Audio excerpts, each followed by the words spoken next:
বলে হয়তো ভাইয়া বলে চাপ লেগেই হয়ে গেছিল, ক্লোজ হয়ে গেছিল। তো সবাই ভালো আছেন? জি ভাই, আলহামদুলিল্লাহ। আপনি ভালো আছেন? হ্যাঁ, আমিও ভালো আছি। তো আসলে আজকে আমাদের লেসন 1। তো আপনাকে সবাই ডকুমেন্টটা পেয়েছেন, যে আমরা আসলে আজকে কি কি নিয়ে ডিসকাস করব? জি ভাইয়া। হ্যালো। জি, ডকুমেন্টটা পেয়েছি আমরা। আচ্ছা, সবাই মনে হয় পেয়েছে তাহলে। আহ, ঠিক আছে। অন্য কেউ কিছু বলছে না? আমি পাই নাই। আপনি পান নাই? জি আচ্ছা। ভাই, আমিও পাই। জি দাদা। আচ্ছা, তাহলে শেয়ার করে দিব না আলাদাভাবে। মানে আজকে আমরা কি আলোচনা করব সেটাই ছিল। আমি এই চ্যাটও দিয়ে দিতে পারি। হ্যাঁ, উম, আপনারা যদি একটু পারেন ডাউনলোড করে নিয়ে নেন।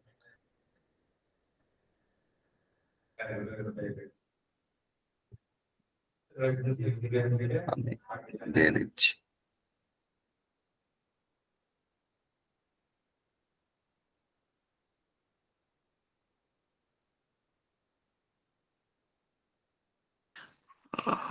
আমার মনে হয় যে হোস্ট তো স্যার তো মনে হয় লিক করছে এটা থেকে। সৌরভ দা কে আছেন এই গ্রুপে?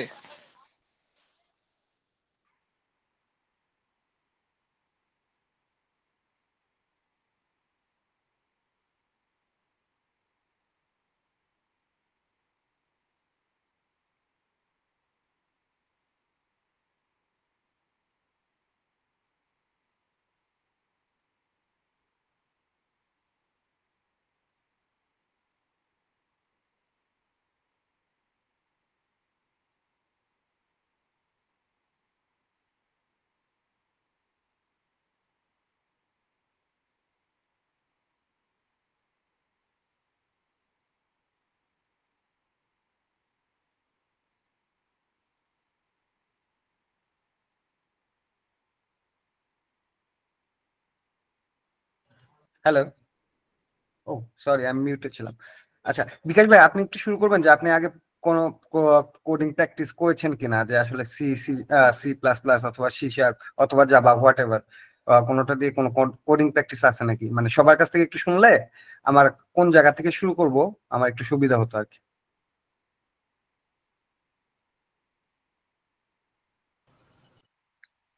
আহ, জি ভাই, আমার হচ্ছে কি আপনার সি সি প্লাস প্লাস দুইটাই হচ্ছে জানা আছে।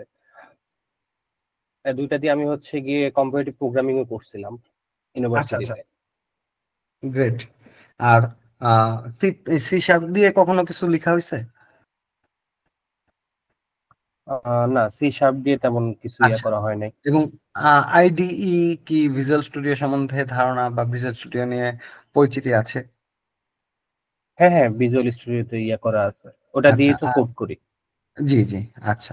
না, অনেকে আবার ভিএস কোড ইউজ করে। তো তাই বললাম আর কি। তো ভিজুয়াল স্টুডিওটা আচ্ছা আচ্ছা। আমরা ইউজ করব ভিজুয়াল স্টুডিও। আর যখন দরকার পড়বে তখন কোড ইউজ করতে পারি, ভিএস কোড। আর এসকিউএল সার্ভার আচ্ছা নিয়ে আচ্ছা। ধারণা আছে? এসকিউএল সার্ভার যে স্ক্রিনটা, জি এসকিউএল সার্ভার মানে ওকে। জি জি জি জি। এই যে মাই ঠিক আছে। এসকিউএল যে সার্ভারটা। হ্যাঁ হ্যাঁ, মাই এসকিউএল অথবা এমএস এসকিউএল হোয়াট এভার, একই। জি। আচ্ছা। আর বাকিরা যদি একটু বলতেন।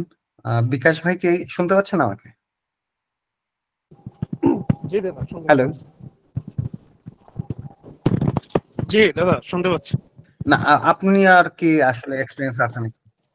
আচ্ছা, আপনার কি এক্সপিরিয়েন্স আছে কিনা এটা জানতে চাচ্ছিলাম কোডিং নিয়ে, আমি হচ্ছে আইডিই ডটনেট নিয়ে। করে একটা এপিআই বানানো হয়েছিল, একটা একটা প্রজেক্ট। আচ্ছা, ওকে, তাহলে আপনিও জানেন।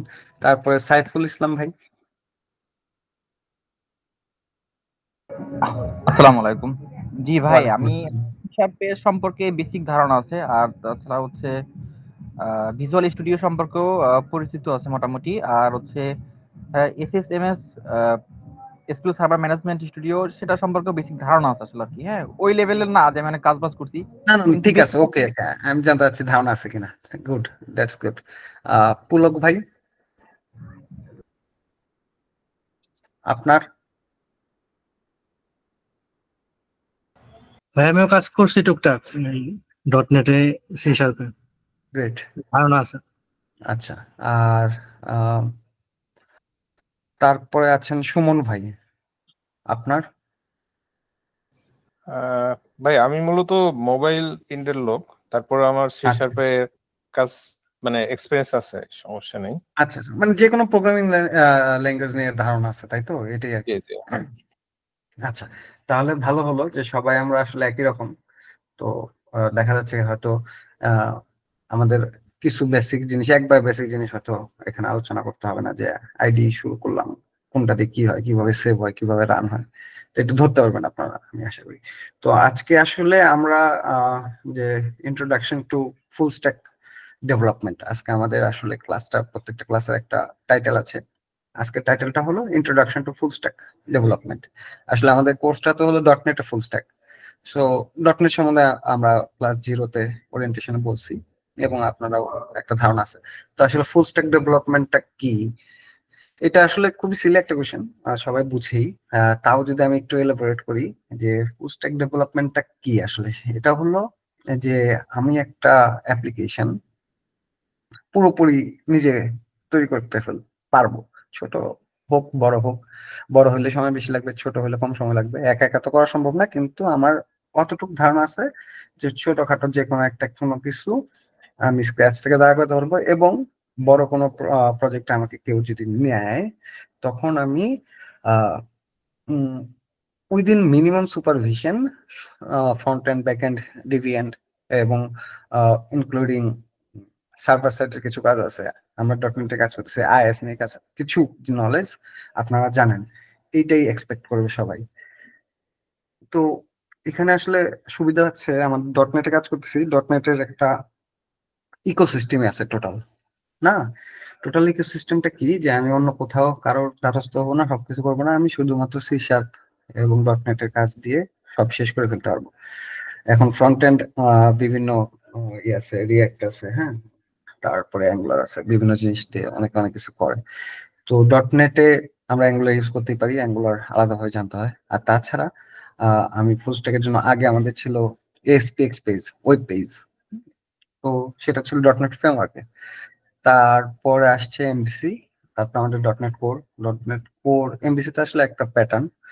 তো আমরা ডট নেট বা সি শার্প দিয়ে রেজর পেজ দিয়ে যদি আসলে কাজ করি এমবিসি প্যাটার্নে, সবকিছু শেষ করে ফেলতে পারবো। তো ফুল স্ট্যাক বলতে যে আপনি রেজর কাজ করতেছেন এটা বোঝায় তা না, ফ্রন্ট এন্ড ব্যাক এন্ড সবকিছু করতে পারেন। আমি বললাম ডট নেট ইকোসিস্টেমের সুবিধাটা। তো ফ্রন্ট এন্ড যেটা দিয়ে আপনি করেন, ফ্রন্ট এন্ড করতে পারবেন, এবং মোটামুটি আসলে আমাদের প্রোগ্রামিং ল্যাঙ্গুয়েজ তো একই রকম, ল্যাঙ্গুয়েজ গুলো একই রকম, কিছু সিনট্যাক্স আলাদা, যে কারণে এক একটা এক এক রকম হয়। তো ফ্রন্ট এন্ডে আপনি যেটাই খুশি ইউজ করেন। তারপর লাগবে আমার ব্যাক এন্ড।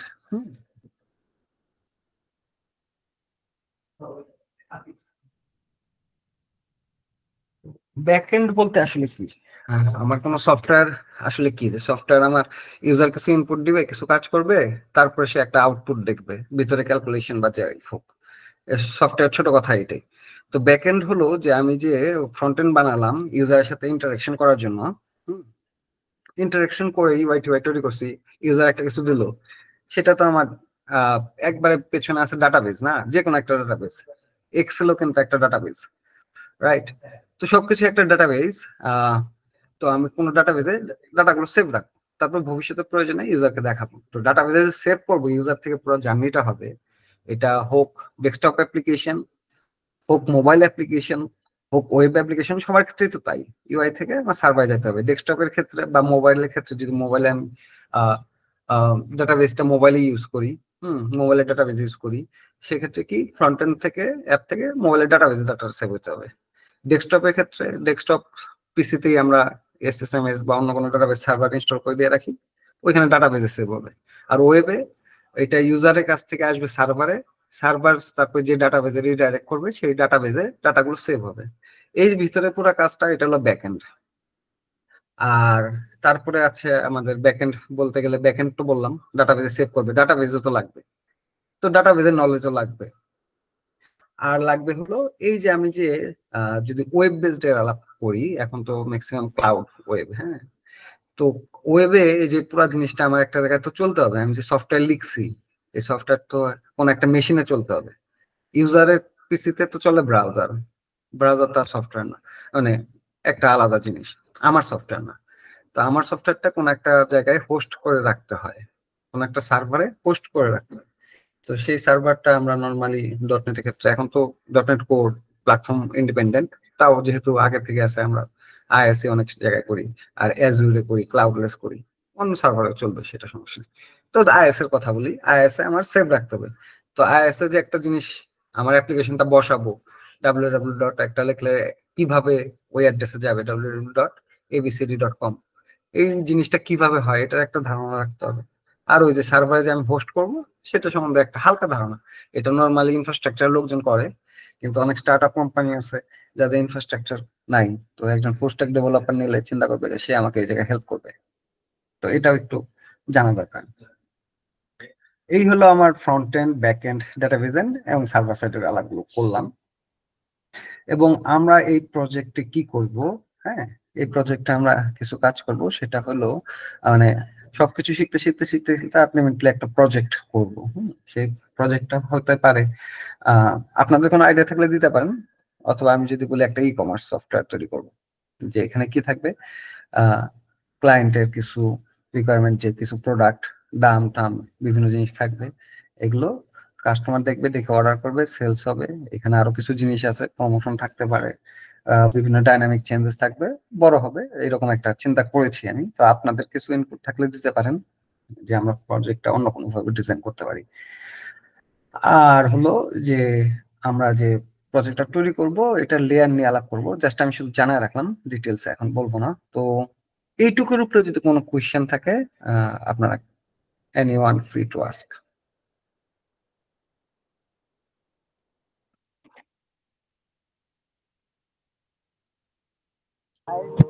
আহ, আমার এখানে একটু কোশ্চেন ছিল দাদা, মানে আমরা কি এই ক্ষেত্রে ফ্রন্ট এন্ডে আসলে, মানে মানে আমি আসলে প্রোগ্রামার তো না ওই ধরনের, মানে আমি ব্যাকগ্রাউন্ডটা তো অন্য ছিল, তো আমার ধারণা কম। সেক্ষেত্রে কোশ্চেন করতেছে যে আমরা কি অ্যাঙ্গুলার দিয়ে করব নাকি ডট নেটে সুবিধা আছে ফ্রন্ট এন্ড ই আচ্ছা, করা? গুড, বুঝতে পারছি। আমরা আসলে এইখানে যে প্রজেক্টটা করব সেই প্রজেক্টটা অ্যাঙ্গুলার দিয়ে করব না, কারণ অ্যাঙ্গুলার ইটসেলফ একটা অনেক বড় জিনিস, হ্যাঁ, বিশাল বড় জিনিস। এটার লার্নিং কার্ভ আলাদা, এটা জাভাস্ক্রিপ্ট টাইপ স্ক্রিপ্ট দিয়ে লিখতে হয়, তো টোটাল আলাদা। তো এটা আমাদের কোর্সের মধ্যে যদি অ্যাঙ্গুলার করতে যাই তাহলে ডট নেট শিখতে পারবো না, শেষ করতে পারবো না আর কি। হ্যাঁ, তো এই কারণে আমরা আসলে অ্যাঙ্গুলার দিয়ে যাব না, আমরা যাব হলো রেজর পেজ, এমভিসি প্যাটার্নে। হুম, model view controller, Razor page থাকবে, রেজর পেজ দিয়ে করবো।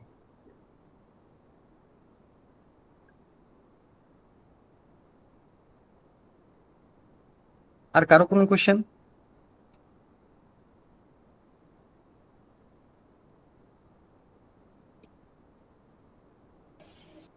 ভাই আমরা কি আর কারো এপিআই কি? বানাবো কিনা, মানে আমরা জি হ্যাঁ, অবশ্যই। হ্যাঁ, এই যে আমার যে ব্যাকএন্ডটা বললাম, ওইটা আসলে আমরা টেকনিক্যাল আলোচনায় যাই নাই, এর জন্য আসলে ওইটা এখন করি নাই, এখন বাংলা আলোচনা করছিলাম। সেটা হলো যে ব্যাকএন্ড বানাইলাম, আমার যে ইউজার, ইউজার এক জায়গায় আছে, ডেটাবেজ আরেকটা জায়গায় আছে, হ্যাঁ। এই দুইটার মধ্যে যোগাযোগ কে করবে? এই দুইটার মধ্যে যোগাযোগ করবে হলো যে আমার এপিআই, মানে ব্যাকএন্ড যেটাকে বলতেছি সেটা হলো এপিআই। এপিআই হলো অ্যাপ্লিকেশন প্রোগ্রামিং ইন্টারফেস, হ্যাঁ, যেটার কোনো ইন্টারফেস আসলে নাই, কিন্তু এই ইন্টারফেসের সাথে আমার ডাটাবেজে যোগাযোগ করা দেয়।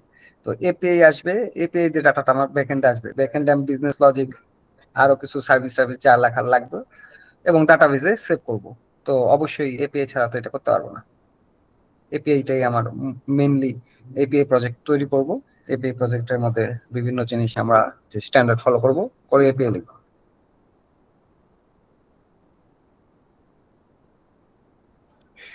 আর কারো কোনো কোয়েশ্চেন?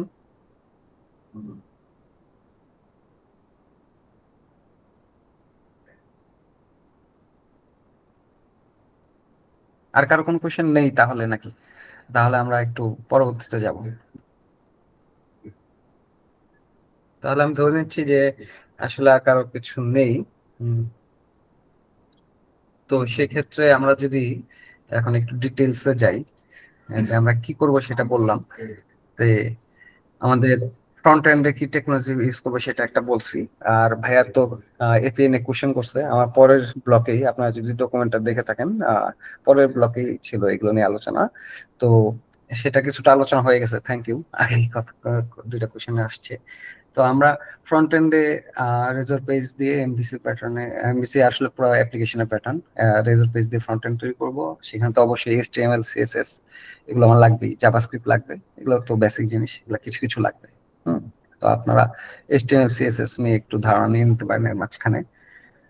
আর ব্যাক এন্ডে আমাদের থাকবে হলো যে এপিআই, যেটা বললাম।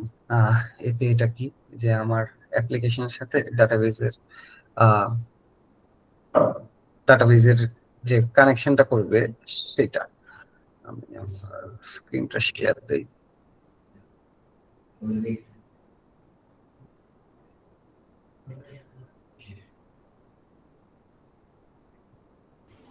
ভাই ছোট্ট আর একটা প্রশ্ন ছিল, আমরা কি কোনো ক্যাশ সার্ভার টার্ভার ইউজ করবো কিনা, মানে ক্যাশ ডাটাবেস? হ্যাঁ, ইউজ করব। আচ্ছা আচ্ছা।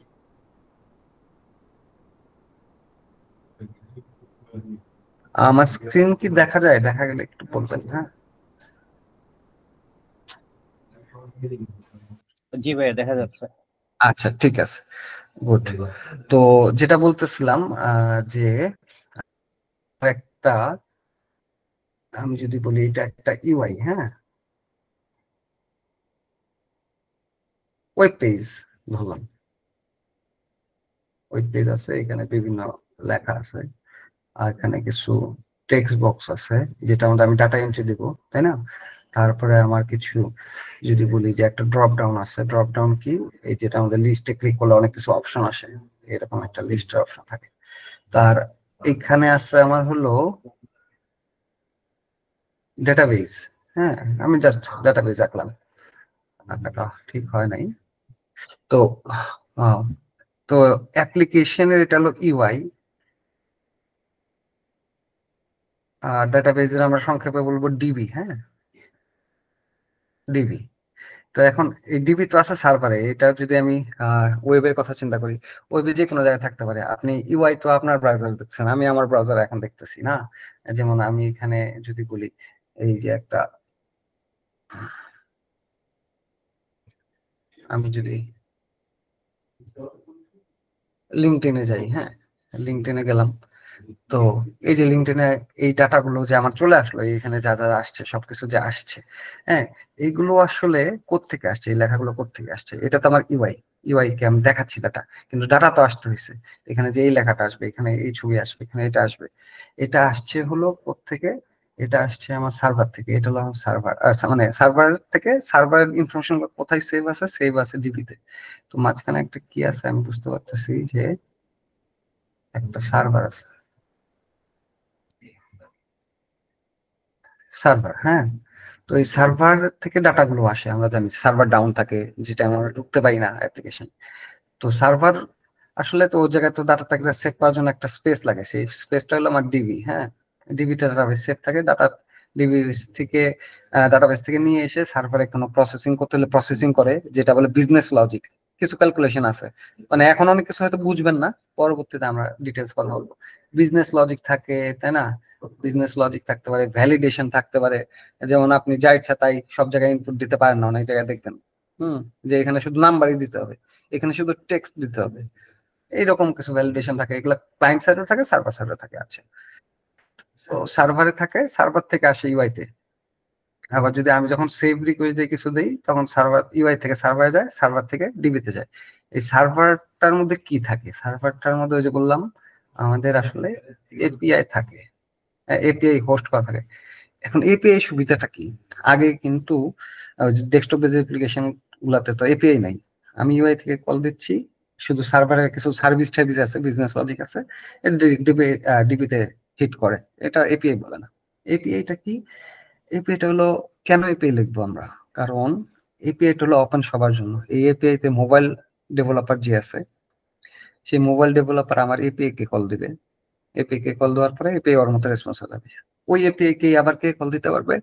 আমার যে ওয়েব ইউজার, ওয়েব ইউজার দিতে পারবে। মানে ওয়েব ইউজার মানে কি, যে কেউ ওই এপিআই এর এন্ড পয়েন্ট, এপিআই এর কিছু লিংক থাকে, হুম, ধরেন এখানে নাই, এটার সাথে আরো অনেক কিছু জিনিস থাকে, তো সেটাকে আসলে আমরা এপিআই এন্ড পয়েন্ট বলি। তো এরকম যদি এটা সবাই জেনে থাকে, যে কেউ, আমরা যদি বন্ধ না করি, যে কেউ এটাকে হিট করে ডাটা পেতে পারবে।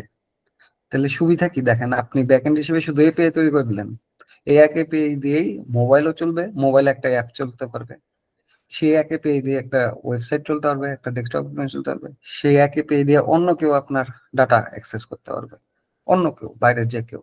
হুম, আমরা যদি এই ইয়েতে যাই,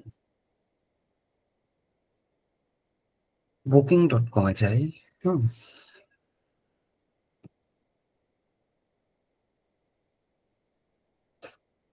আচ্ছা বুকিং.কম এ গেলাম। হ্যাঁ, এই যে বুকিং.কম এ গেছি না, যাওয়ার পরে দেখেন ও আপনাকে, বুকিং.কম সম্বন্ধে তো ধারণা আছে, এটা কি একটা ট্রাভেল ওয়েবসাইট।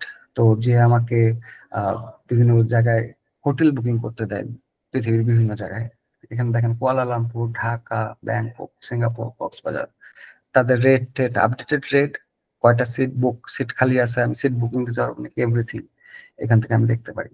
তো এখানে আমি যদি ডেট সিলেক্ট করি, হুম, আর আমি দিলাম এরকম একটা কিছু, দেখেন আমি যদি সার্চ দিই, এই যে লিস্ট গুলো আসছে না, কত কত লিস্ট, এই হোটেলে ঢুকলে তার রেট কত, কারেন্ট রেট, রেট তো সবসময় চেঞ্জ হয়, তাই না? বিজনেসের রেট, এটাও একটা বিজনেস, রেট চেঞ্জ হবে, সিট কয়টা ফাঁকা আছে না আছে। তো এইটা আসলে, এই ডাটাটা, হুম, এই যে ডাটাগুলো আপডেট হচ্ছে, সে বুঝলাম যে প্রথমে ঢাকায় আসছে, ঢাকায় এসে ঢাকায় কয়টা হোটেল আছে সবগুলো লিস্ট করে তার ডাটাবেসে ঢুকাইছে। তারপরে একটা ক্লিক করলে ডিটেলস দেখতে পাচ্ছেন, ডিটেলস চেঞ্জ হয়েছে কিনা, কয়টা সিট ফাঁকা আছে। এটা কি বুকিং.কম এর একটা লোক প্রতিদিন 1 ঘন্টা 2 ঘন্টা পর পর প্রত্যেকটা হোটেলে যে খোঁজ নেয়, তারপরে ফোন করে জানায়, নাকি এই জিনিসটা কিভাবে হয়? আপনাদের ধারণাটা কি, যদি কেউ একটু বলতেন।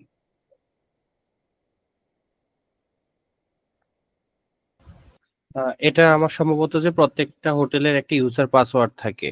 তো ওরা রেগুলার হচ্ছে কি ওদের যে অ্যামাউন্টটা বা হচ্ছে সিট খালি আছে কিনা এগুলো ওরা রেগুলারই হচ্ছে এখান থেকে আপডেট করে দেয়, বা আচ্ছা, ওদের সার্ভারে এটা আপডেট করে দেয়। হুম, ওদের সার্ভারে ঢুকে আমার হোটেলের ইনফরমেশন আমি আপডেট করে দিলাম, রাইট? জি জি। জি, আচ্ছা, গুড, গুড অ্যান্সার। আর কেউ,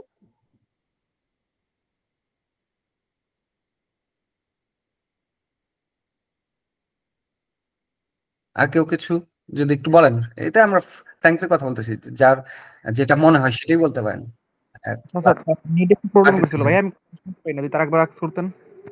আচ্ছা, আমি বলছিলাম এই যে বুকিং.কম এ যে প্রত্যেকটা হোটেলের এই মুহূর্তে ডিটেলস দিচ্ছে, বুকিং.কম এ ঢুকেছি, বাংলাদেশের ঢাকার একটা হোটেল আমি দেখতেছি, এই হোটেলে আহ, ধরেন আধা ঘন্টা 1 ঘন্টা আগ পর্যন্ত কয়টা সিট ফাঁকা ছিল, আপডেটেড প্রাইস কত, সবকিছু ইনফরমেশন দেখাচ্ছে। এই ইনফরমেশনটা কিভাবে দেখায়, বুকিং.কম কিভাবে দেখায়? আচ্ছা, এটা হচ্ছে আহ, অবশ্যই তো ডাটাবেসে কোনো ইনফরমেশন আছে, কারেন্ট ইনফরমেশন ইনপুট হচ্ছে, আউটপুট হচ্ছে, রিড হ্যাঁ, রাইট হচ্ছে। এই ইনপুটটা কিভাবে আসতেছে আসলে? মাঝখানে তো এপিআই আছে অবশ্যই। আহ, আহ আমি একটু বলি, জি, যেটা হচ্ছে দুই সাইটেই তো আসলে মানে ব্যাকএন্ডে থাকে হচ্ছে এপিআই, দ্বিতীয়ত ফ্রন্ট এন্ডেও একটা স্টেট ম্যানেজমেন্ট ব্যাপার থাকে। তো যখনই এপিআই এর সাহায্যে ডাটাটা সেভ হচ্ছে, একটা টিকিট বুক হচ্ছে, তখন ওইটা ব্যাকএন্ডে তো ওইটা জমা থাকতেছে, প্লাস ওই হিটটাই আবার ফ্রন্ট এন্ডে করতেছে সার্ভারের মাধ্যমে। হ্যাঁ, বুঝতে পারছি, ফ্রন্ট এন্ড তো আমার বুকিং.কম এর কাছে, আর এই ডাটাটা কে দিচ্ছে তাহলে, একটু পর পর যে ইনপুটটা এপিআই। দিচ্ছে কিভাবে? এপিআই, আচ্ছা, গুড, ওকে। আর কেউ আসলে কিছু? এটা প্রত্যেকটা ওয়েবসাইটের তো একটা অ্যাডমিন প্যানেল থাকবে, যেটা এই ডাটাগুলোর জি, মানে জি, ইনপুট করার জন্য। তো এখানে আসলে এই ডাটাগুলো প্রতিনিয়ত যখন আপডেট হয়, তার আগে অবশ্যই অ্যাডমিন প্যানেল থেকে ইনপুট দেওয়া হয়। ওকে। ওই আহ, আবু বাকের ভাইও একই রকম বলছিলেন, কাছাকাছি answer। আর কেউ কিছু বলবেন?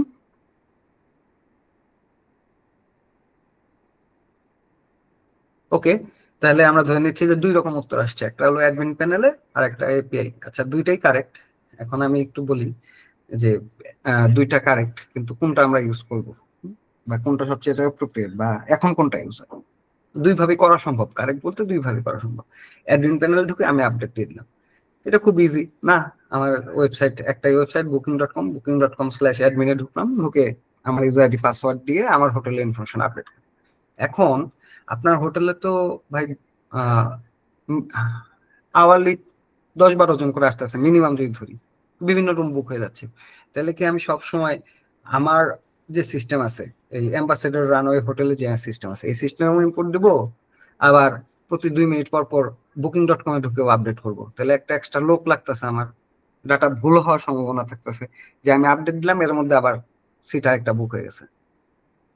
প্রবলেম আছে না? কি বলেন আবু বাকের ভাই, বা যে ভাই লাস্ট বললেন সুমন ভাই? জি ভাইয়া, এটা তো আবার একটু ঝামেলা হয়ে যায়। হ্যাঁ, ঝামেলা হয়ে যায়, তাই না?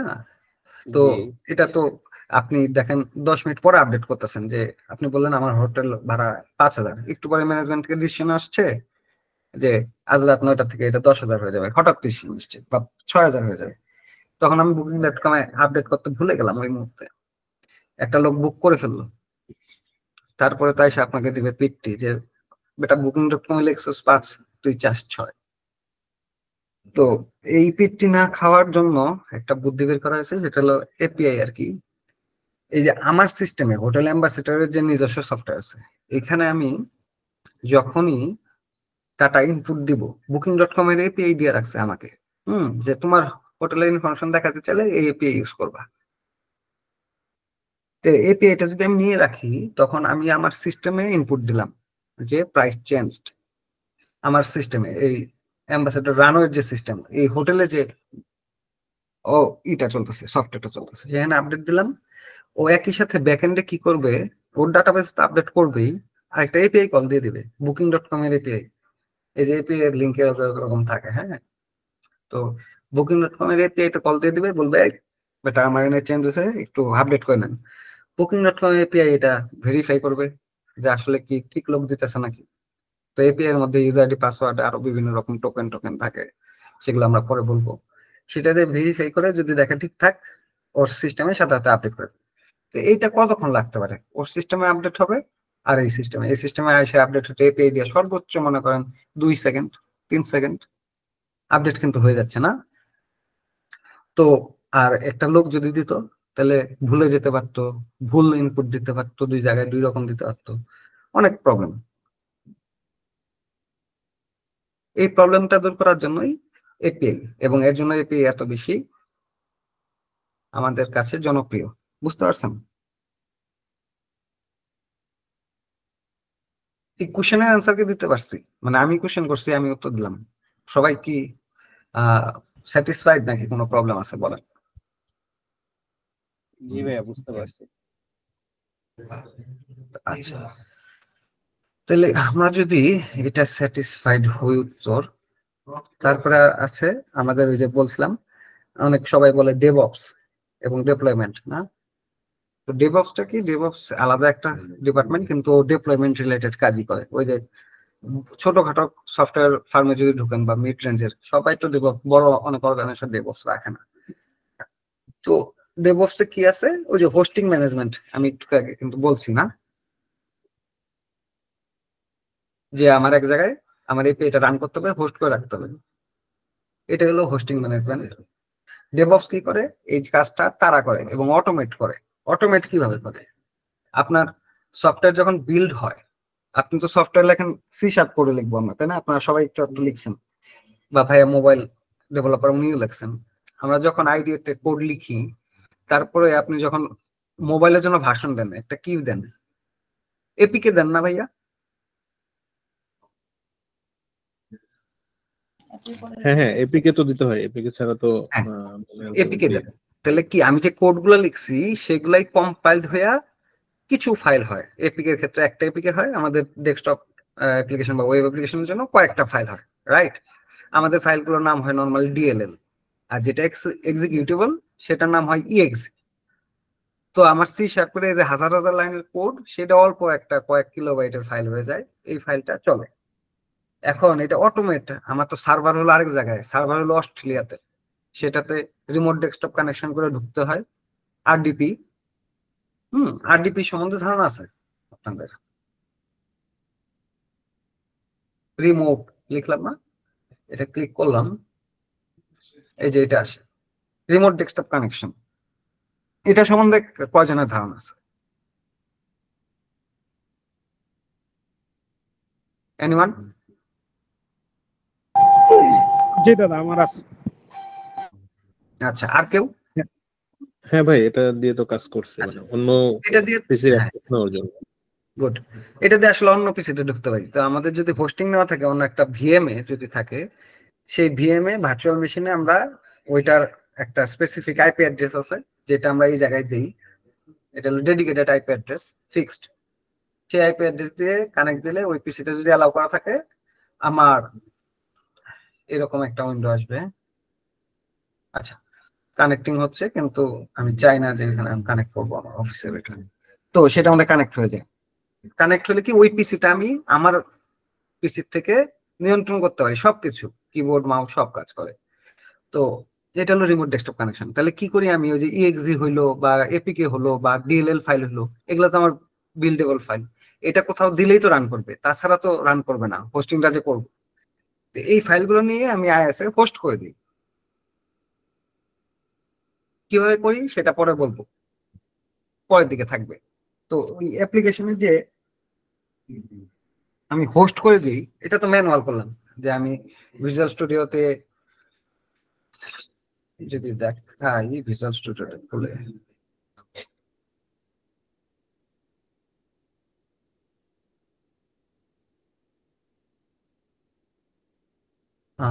এটা যদি দেখাই,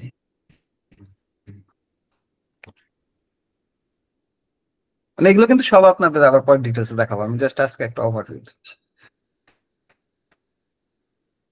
ধরেন এটা একটা প্রজেক্ট, আমি একটা ছোট প্রজেক্ট তৈরি করতেছি। তো সেটার মধ্যে যদি আমি বিল্ড করি, সেটা হলো আমরা রাইট ক্লিক করে রিবিল্ড করতে পারি, এখান থেকেও করতে পারি, বিভিন্ন অপশন আছে। বিল্ড কি রিবিল্ড এগুলা বলবো আর কি। হ্যাঁ, বিল্ড যদি রিবিল্ড দিলাম ধরেন, হ্যাঁ, রিবিল্ড দেওয়ার পরে আমি কি করতেছি এটা দিয়ে আসলে, ওই যে ডেপ্লয়মেন্ট নিয়ে কথা বলতেছি না, ভুলে যান না, ট্র্যাকটা আবার বলছি, ডেপ্লয়মেন্ট নিয়ে কথা বলতেছি, যে আমি তো এই যে কোড লিখছি, হাজার হাজার লাইনের কোড আছে, এই কোড গুলো তো আর সরাসরি আমি কোথাও পেস্ট করবো না, তাহলে তার চলবে না। কারণ আপনারা যে কোনো সফটওয়্যার ইনস্টল করেন কম্পিউটারে, দেখবেন যে ডট ইএক্সি একটা ফাইল ইনস্টল করেন, তাই না? সফটওয়্যার ইনস্টল করলে তো তারপরে ইউজ করতে পারবো। তা আমার তাকে সফটওয়্যার বানাইতে হবে, আমি তো কোড লিখছি, কোডটা তো সফটওয়্যার না। রিবিল দিলাম, রিবিল দেওয়ার পরে একটা লোকেশনে যাব, মানে এখানে গেলাম, এই লোকেশনে এই যে বিন ফোল্ডারে, হ্যাঁ, ডিবাগের ভিতরে এখানে দেখেন কিছু ফাইল আছে, এই যে ডিএলএল মিএলএল, হ্যাঁ, আমার প্রজেক্টের নাম হলো এইচএমএস, এই যে এইচএমএস ডট বিভিন্ন রকমই আছে। এই যে এই ফাইলগুলো, এই ফাইলগুলো নিয়ে আমার আসলে ওই রিমোট ডেস্কটপ, হুম, আচ্ছা, আমার আইএস নেই, দেখাবো পরে। তো রিমোট ডেস্কটপে যে আমার হোস্টিং সার্ভার আছে আইআইএস, আইএস এর মধ্যে এই ফাইলগুলো একটা বিশেষ কায়দায় পেস্ট, বিশেষ জায়গায় পেস্ট করলে, তাহলে আমার অ্যাপ্লিকেশনটা ওয়েবে হোস্ট হইলো। এটা কিন্তু ডেপ্লয়মেন্ট করলাম, এটা হলো ডেপ্লয়মেন্ট পার্ট। এই ডেপ্লয়মেন্টটা কি করলাম, বানাইলাম, কপি করলাম, তারপরে রিমোট ডেস্কটপে ঢুকলাম, পেস্ট করলাম, তারপরে করলাম। এটা একটা হ্যাসেল, অনেক সময় সাপেক্ষ ব্যাপার এবং ভুল হইতে পারে। এটা অটোমেট করার জন্য আমাদের আছে হলো, এই যে ডেভঅপসটা কি করে, এই জিনিসগুলো অটোমেট করে ফেলে, কিসের সাহায্যে করে, সিআইসিডি পাইপলাইন। সিআইসিডি পাইপলাইন কি? সিআই মানে হলো কন্টিনিউয়াস ইন্টিগ্রেশন, মানে আমি কাজ করতেছি, আমি প্রজেক্টে নতুন নতুন ফিচার অ্যাড করতেছি, কোড লিখতেছি, এটা কন্টিনিউয়াসলি ইন্টিগ্রেট হচ্ছে। এবং একই সাথে কন্টিনিউয়াস ডেপ্লয়মেন্ট, কিছু রুলস সেট করা আছে, যে এই রুলস হলে ঠিকঠাক যদি আমার রুলস গুলো ফলো হয়, তাহলে একটা ইভেন্ট ঘটবে। ইভেন্ট মানে কোনো একটা কিছু ফায়ার হবে, ইভেন্ট ফায়ার। সেই ইভেন্ট ফায়ার হলে ওই কোড গুলো, যে আমি যে বিল্ড করলাম না, এই যে ডিএলএল হইলো, বিভিন্ন ফাইল হইলো, বিভিন্ন exe, exe normally web application হয় না, ডেস্কটপ অ্যাপ্লিকেশন হয়, তো ইএক্সি টেক্সি হলো, সেগুলো আইএস এ অটোমেটিক হোস্ট হয়ে যাবে। এইটা হলো সিআইসিডি। যে কন্টিনিউয়াস ইন্টিগ্রেশন, কন্টিনিউয়াস ডিপ্লয়মেন্ট, হ্যাঁ, সিআই/সিডি পাইপলাইন ইউজ করে ডেভঅপস এই কাজ করে। একটা হালকা ধারণা আমি সিআই/সিডি উপরে একটা হালকা ধারণা দিয়ে দেবো। এটা আসলে এত বেশি ইম্পর্টেন্ট না আমাদের জন্য, আমরা ম্যানুয়ালি করবো। এই গেল ডেভঅপস এবং ডিপ্লয়মেন্ট। ডাটাবেসের কথা বললাম, আমরা database SQL server management studio use করব।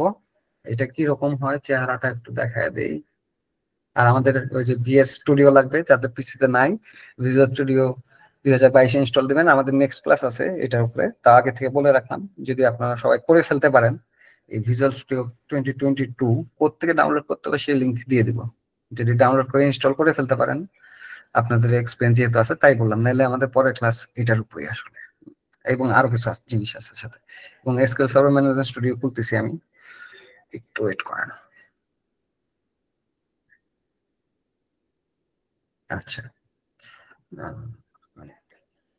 ওকে, কানেক্ট দিলাম না? আচ্ছা, আবার শুরু থেকে। এই যে কানেক্ট দিলাম, এটা হলো এসকিউএল সার্ভার ম্যানেজমেন্ট স্টুডিও। যেমন ভিজুয়াল স্টুডিও একটা আইডি, এরকম এসকিউএল সার্ভার ম্যানেজমেন্ট স্টুডিও হলো একটা আইডি। আইডি কি, যেটা মধ্যে আমরা কোড টোড লিখি। আর আইডি কি পরে বলতে চাই একটু ডিটেলস, হ্যাঁ, আপাতত জানেন যেটা আমাদের কোড টোড লিখি। আর ভিজুয়াল স্টুডিওর মতোই এই যে এসকিউএল সার্ভার ম্যানেজমেন্ট স্টুডিও আছে, এটা হলো আমার সার্ভার নেম।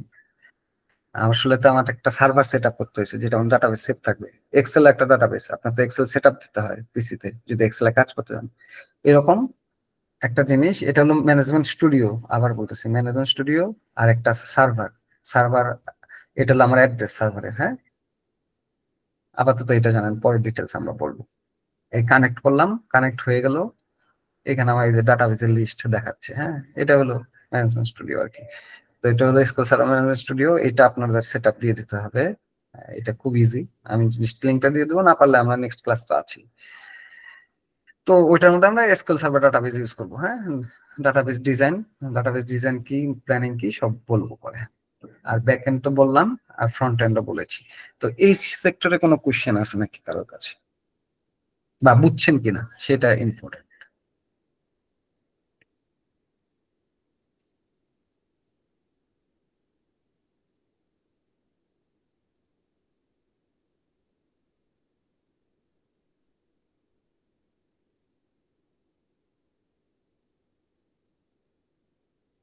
হ্যালো, সবাই কি বুঝতে পারছেন?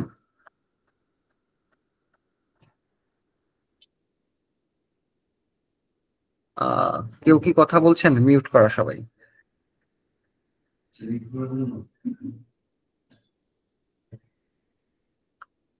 আচ্ছা, পুলক ভাই আপনি বলেন, আপনি কি বুঝতে পারছেন? জি ভাই। কোনো কোশ্চেন আছে? না ভাই।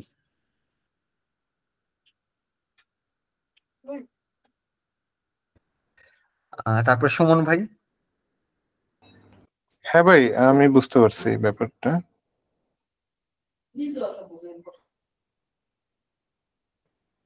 আচ্ছা, আবু বাকের ভাইয়া। জি ভাইয়া, মোটামুটি ওভারভিউ তো বুঝতে পারলাম, হয়তো সামনে কাজ করতে গেলে বা নেক্সটে গেলে আরো জিনিসগুলো ভালো করে ক্লিয়ার হয়ে যাবে আর কি। আচ্ছা, কোনো কোশ্চেন থাকলেও করতে পারেন, হ্যাঁ। না, আপাতত তেমন কোনো কোশ্চেন নাই, ইনশাল্লাহ হয়তো নেক্সটে দেখি। আচ্ছা, ওকে। বাকি যারা আছেন সবাই। ভাই কিছু কিছু বুঝতে পারতেছি, কিছু কিছু প্রবলেম হচ্ছে, আশা করি এগুলো পরে যখন হচ্ছে কাজ করব তখন ঠিক হয়ে যাবে আসলে আচ্ছা, আজকে। এখন একটু বলতে পারেন যদি কোনো প্রবলেম ফেস করেন, এখন দুই একটা বলতে পারেন, আর সবারই হয়তো সুবিধা হবে।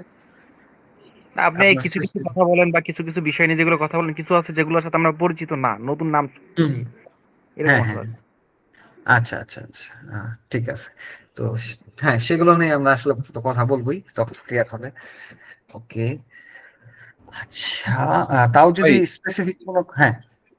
সামনে ক্লাসে ওই যে মানে দেখতেছি সিআইসিডি পাইপলাইন, হ্যাঁ, মানে ডেভঅপস, এখানে কি ওই যে গিটটা একটু আমাদের দেখাবেন কিনা? হ্যাঁ, হ্যাঁ, গিট দেখাবো। আচ্ছা আচ্ছা, গিট অবশ্যই থাকবে। ওকে। আর কেউ যদি কিছু না বুঝেন আমি বলতে পারি, হ্যাঁ, যদি মানে ফ্রি।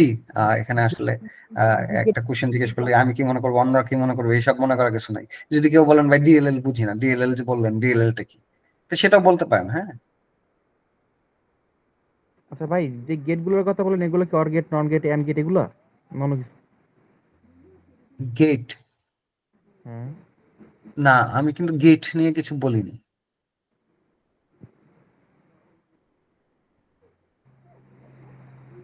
তাহলে মেবি আমি ভুল শুনছি। হ্যাঁ, হতে পারে, গেট নিয়ে কিছু বলিনি। অন্যরা কি কেউ মানে আমার কথা কি অন্যরকম শোনা গেছে, মানে গেট জাতীয় কিছু শোনা গেছে? ওকে, ঠিক আছে। তাহলে আমরা যদি আর একটু ভাঙি, আসলে ফ্রন্ট এন্ড বললাম যে হ্যাঁ রেজর দিয়ে করবো, আর আমি কথায় কথা বলছিলাম এইচটিএমএল সিএসএস। তো যদি ভাঙি সেটা কি, দেখেন এই যে আমরা বুকিং.com-এ ছিলাম না, কোথায় বুকিং.com-এ ছিলাম, তো এইচটিএমএল সিএসএস-টা কি? এই কোনো ক্রমে যে কোনো ব্রাউজারে গেলে F12 ক্লিক করছি আমি, হ্যাঁ F12 ক্লিক করলে আপনি এখানে যদি এই যে ডেভেলপার কনসোল বলে এটা, হ্যাঁ এটা ডেভেলপার টুল। তো এইখানে দেখতে পারবেন, জাস্ট দেখাচ্ছি, এই যে এখানে কিছু জিনিস লেখা আছে, হ্যাঁ এই যে হেড, বডি, বিভিন্ন জিনিস লেখা আছে। তো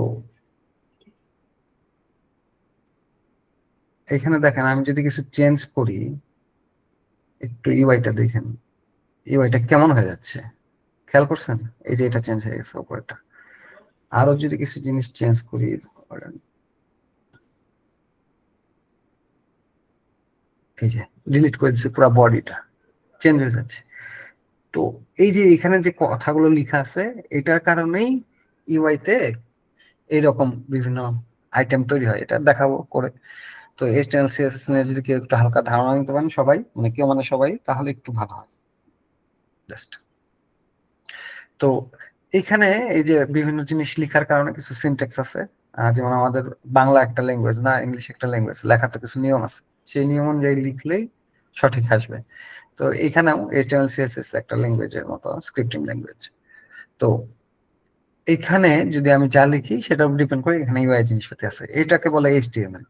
এইচটিএমএল হলো পিওর যে লিখা, মানে আহ, ছক কলাম যা হয়, মানে একটা বাড়ির স্ট্রাকচার। আর সেটা কালার, এই যে এখানে বিভিন্ন রকম কালার আছে না, কালার, তারপরে আর কি আছে দেখাই, উম, এখানে এই যে ইফেক্ট, এই যে উপরে গেলে একটা ডার্ক কালার হয়ে যায় না, তো এগুলোকে আমরা করি হলো সিএসএস দিয়ে। এটার উপরে এইরকম হয়ে যায় কার্সর, এটার উপরে এরকম হয়ে যায়, এটার উপরে এরকম হয়ে যায়। তো বিভিন্ন জায়গাতে বিভিন্ন রকম হচ্ছে, এইগুলা বিভিন্ন ইফেক্ট বা কালার সবকিছু আছে, যেটা এটাকে বলা হয় সিএসএস, এটা করা হয় সিএসএস দিয়ে। তো এটা হলো গেল আসলে আমার এইচটিএমএল সিএসএস, যেটা হলো আমি ব্যাকবোন তৈরি করব। তারপরে যে ইউআই তে বিভিন্ন লজিক আছে, কোড লেখা, বিভিন্ন লজিক, সার্ভার থেকে ওই যে এপিআই থেকে কি ডাটা আসবে, আমি তো স্কেলেটন দ্বারা করেছি এইচটিএমএল সিএসএস দিয়ে। কিন্তু ডাটা যে দেখাবে, ডাটা তো এক এক সময় এক একটা চেঞ্জ হয়, তাই না? আমি যদি দেখাই, এই যে আমি অ্যাম্বাসেডর রানওয়ে হোটেলে আসছি, তাদের ছবি আসছে এগুলো। আবার যদি অন্য হোটেলে যাই, আমি যদি এই হোটেলে যাই গ্র্যান্ড প্যালেস, এই হোটেলে দেখেন ছবি চেঞ্জ হয়েছে, এই যে ভিতরে বর্ণনা চেঞ্জ হয়েছে, এগুলো তো আমি এইচটিএমএল সিএসএস দিয়ে লিখলে স্ট্যাটিক হয়ে যায়, অনেক বলে না স্ট্যাটিক ওয়েবসাইট, ডাইনামিক ওয়েবসাইট। তো এইচটিএমএল সিএসএস যদি এগুলো সরাসরি লিখে দিই, সেটা সারা জীবন একরকমই ডাটা দেখাবে, ডাটা চেঞ্জ হবে না।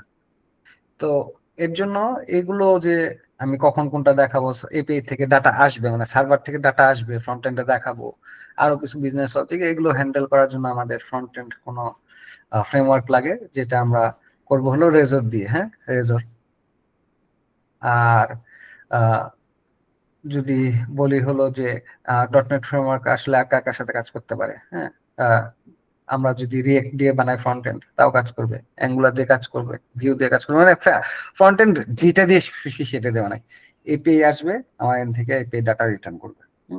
আর যদি ফ্রন্ট এন্ড ডটনেট স্পেসিফিক করে ফেলি, যে হ্যাঁ আমি শুধু ডটনেট দিয়ে করবো, যেটা আমরা করতেছি, সেটা হলো রেজর। রেজরে এইচটিএমএল সিএসএস লিখলে সি শার্পের কোড লিখে কাজ করা যায়, যেটা অনেক ভালো জিনিস করছে, যে আমি অন্য কিছু শিখতে চাই না, সে শুধু ডটনেট দিয়েও চালায় নিতে হবে। আর জাভাস্ক্রিপ্ট লাগে, জাভাস্ক্রিপ্ট একটা স্ক্রিপ্টিং ল্যাঙ্গুয়েজ, কিন্তু এটা এখন প্রোগ্রামিং ল্যাঙ্গুয়েজ হয়ে গেছে, এটা দিয়ে ফুল স্ট্যাক সফটওয়্যার তৈরি করা যায়। তো জাভাস্ক্রিপ্টের হালকা নলেজ লাগবে। আর একটা যেগুলা আমি যদি নাম বলে রাখি, আপনার নোট রাখতে পারেন, বা এই ভিডিওটা আবার আপনার শেয়ার করা হবে তখন দেখতে পারেন যে ব্লেজর একটা জিনিস আছে। হ্যাঁ, তো ব্লেজারটা কি, ওই রেজরের পরে আসছে আসলে ব্লেজার।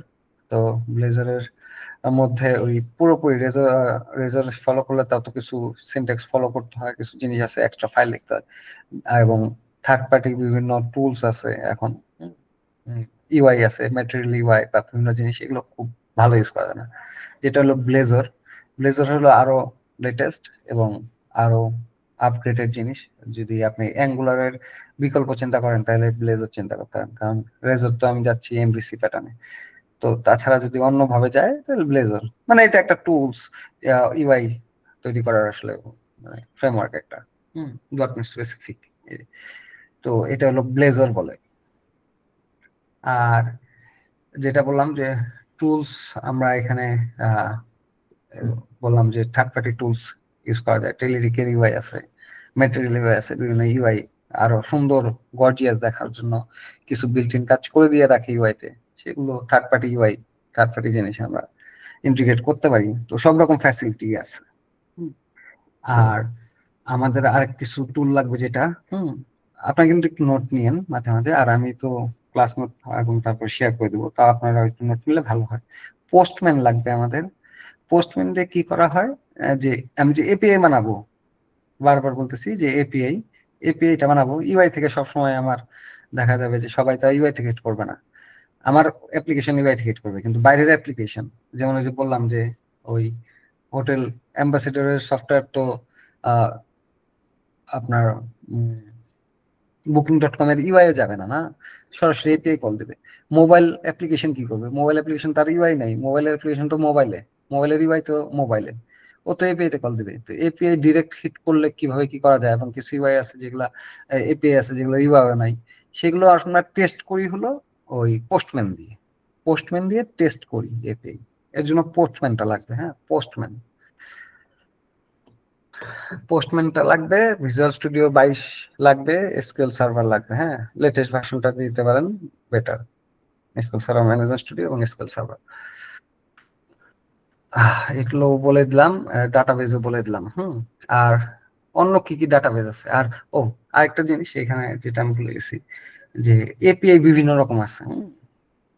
এপিআই যেটা অ্যাপ্লিকেশন প্রোগ্রামিং ইন্টারফেস, এই যে যেভাবে আমি ইজিলি বিভিন্ন জিনিস থেকে আমার ডাটাবেজ অ্যাক্সেস করার জন্য একটা মিডল লেয়ার, মাঝখানে একজন কন্ট্রাক্টর, একজন কেউ বসাইছে, একটা ব্রিজ বসাইছি, আপনি ব্রিজ হিসেবে চিন্তা করেন যে নদীর এই পারে আছে ইউজার আর ও পারে আছে হলো ডাটাবেজ। ইউজার কি করবে, তার মেইন লক্ষ্য হলো ডাটাবেজে ডাটা সেভ করবো, আবার কখনো কখনো ডাটাবেজ থেকে ডাটাটা নিয়ে রিপোর্ট দেখবো। এর বাইরে কিন্তু সফটওয়্যার বলতে কিছু নাই, যত যাই করেন সফটওয়্যারের কাজ এইটুকুই আসলে, দুই একটা অ্যাবস্ট্রাকশন বলতে পারেন। তাছাড়া সফটওয়্যার যদি জেনারেল সেন্সে চিন্তা করেন, ইউজার ডাটা দিবে, ডাটা সেভ হবে, ভিতরে বিভিন্ন লজিক হবে, ক্যালকুলেশন হবে, সেটা অন্য আলাদা। এবং ফাইনালি আমি ডাটাটা সুন্দর আকারে একটা রিপোর্টে দেখবো। এটাই হলো কাজ। তো এই ভিতরে যে নদীটুক পার করে দিবে কে, কারণ আমার ইউজার বসে আছে বাংলাদেশে, আমার অ্যাপ্লিকেশন হোস্ট করা আমেরিকাতে, মাঝখানে একটু কমিউনিকেশন কি করবে, কমিউনিকেশনের জন্য আপনি বলতে পারেন এপিআই করবে। এপিআই হলো ব্রিজ। তো এপিআই বিভিন্ন রকম আছে, রেস্টফুল এপিআই আছে। রেস্টফুল এটা একটা নাম, কিন্তু হ্যাঁ বুঝার কিছু নাই, কিন্তু রেস্টফুল কি সেটা বুঝার আছে, যে রেস্টফুল এপিআই কারে বলে। তো রেস্টফুল হলো একটা নাম। ওয়েব সার্ভিস আছে, এসওএপি, সোপ, আপনার একটু নামগুলো মনে রাখেন, ইন্টারভিউ অনেক সময় জিজ্ঞেস করে, বা আমাদের তো চাকরি ক্র্যাক করতে হবে, মোস্ট ইম্পর্টেন্ট কাজ যেটা, যে আমি শুধু রেস্ট এপিআই জানি, আমরা যে অ্যাপ্লিকেশন তৈরি করবো এটা রেস্টফুল এপিআই দিয়ে করবো। হ্যাঁ, রেস্ট এপিআই। তো আর কি কি আছে এগুলো একটু জেনে রাখা প্রয়োজন, যে আপনার ধারণা আছে, প্রোগ্রামিং এ আসতেছেন, প্রোগ্রামিং সম্বন্ধে ধারণা থাকতে হবে যে আর কি কি বিকল্প আছে, যে ফ্রন্ট এন্ড রেজর দিয়ে করবো, আর কি কি বিকল্প আছে বললাম আমি। তো এরকম, তো রেস্টফুল এপিআই আছে, গ্রাফ কিউএল আছে, এক একটা প্যাটার্ন, এক একটা জিনিস কিছু নিয়ম ফলো করলে, এটা যে রেস্টফুলের কিছু নিয়ম আছে, সেই নিয়মগুলো ফলো করলে আমার এপিআইটা হবে রেস্ট এপিআই। যে আমরা সবাই মানুষ, হ্যাঁ, মানুষের মধ্যে এই এই জিনিস ফলো করলে, ধরেন সে, আমরা বলি হিন্দু, এই জিনিস ফলো করলে, পুরো স্ট্রিক্টলি ফলো করতে হবে না, সে মুসলমান। তো এইরকম আর কি, বা সে আমেরিকান, সে ইংল্যান্ডের, এটা অবশ্য নিয়ম দেওয়া হয় না, তো আমি ধর্মের কথা বলতে পারি। তো এটা হলো যে কিছু নিয়ম আছে, এই নিয়মগুলো এই প্র্যাকটিস গুলো ফলো করতে হবে স্ট্রিক্টলি, তাহলে সেটাকে আমরা বলবো রেস্ট এপিআই। এই স্ট্রাকচার এই নিয়ম ফলো করলে সেটাকে বলবো গ্রাফকিউএল। আবার এপিআই এর মতো একটা জিনিস ওয়েব সার্ভিস। ওয়েব সার্ভিস কেন বলতেছি আমরা এপিআই না বললে, কারণ ওইটা হলো একটা সার্ভিস আকারে ডিপ্লয়েন্ট করা হয়, সেটার আর্কিটেকচার আবার আলাদা। সেটা আছে সোপ, SOAP। হ্যাঁ, এটা আছে হলো, ধরেন আমি এপিআই এর মধ্যে দেওয়া ঠিক আছে, তাও আমি দিচ্ছি সোপ। Soap web service. তো এরকম বিভিন্ন আছে, জিআরপিসি আছে। জিআরপিসি আছে, জিআরপিসি। এটা হলো গুগল রিমোট প্রসিডিউরাল কল, এটা হলো জিআরপিসি। তারপরে রেস্টফুল হলো রিপ্রেজেন্টেশনাল স্টেট ট্রান্সফার। এগুলো সবগুলোর অ্যাব্রিভিয়েশন আছে। তো এটা হলো আমাদের বিভিন্ন রকম এপিআই। সেই এপিআই গুলো আমরা বললাম, কিন্তু আমরা ইউজ করবো রেস্ট এপিআই, এটা মোস্ট কমনলি ইউজড। আর ডাটাবেজ কি আছে বিকল্প? ডাটাবেজ আমাদের আছে হলো এসকিউএল সার্ভার ছাড়া আছে মাই এসকিউএল, তারপর পোস্ট গ্রে, মানে পোস্ট গ্রে বলি, এটা হলো post grey SQL full name. Post grey আছে, ওরাকল আছে। এগুলো হলো স্ট্রাকচার্ড আর কি, রিলেশনাল ডাটাবেজ। আরেকটা হলো নো এসকিউএল। নো এসকিউএলটা কি সেটা যখন পড়াবো ডিটেলস বলবো। নো এসকিউএলটা হলো আনস্ট্রাকচার্ড। হ্যাঁ, আমি বললাম যে বা আগে যেগুলো বললাম সেগুলো স্ট্রাকচার্ড, আর নো এসকিউএল হলো আনস্ট্রাকচার্ড। একটা ডকুমেন্টের মতো লেখা দেয়, সাজায় মাজায় রাখে না আর কি। আনস্ট্রাকচার্ড মানে হলো সাজায় রাখে না ডাটাটা। আর অন্যান্য ডাটাবেজ ডাটা দিলেই ও সুন্দর মতো সাজায় রাখে, টেবিল আকারে রাখে। একটু দেখাই, এই যে এসকিউএল সার্ভার ম্যানেজমেন্ট স্টুডিও, এটা দিয়ে আমি একটা এসকিউএল সার্ভারে কানেক্ট করেছি। এটা আমার একটা ডাটাবেজ এইচএমএস। এখানে দেখেন আমি টেবিল দেখতে পারি। এই যে দুইটা টেবিল আছে। হ্যাঁ, এই টেবিল গুলো আবার এগুলাকে টেবিল বলে, টেবিল। হ্যাঁ, রো কলাম থাকে, এটা পরে আরো ডিটেলস বলবো যে টেবিল মানে কি। টেবিলের ডাটাটা আমি সেভ করে রাখি। যেমন আপনাদের এক্সেলে যদি যাই,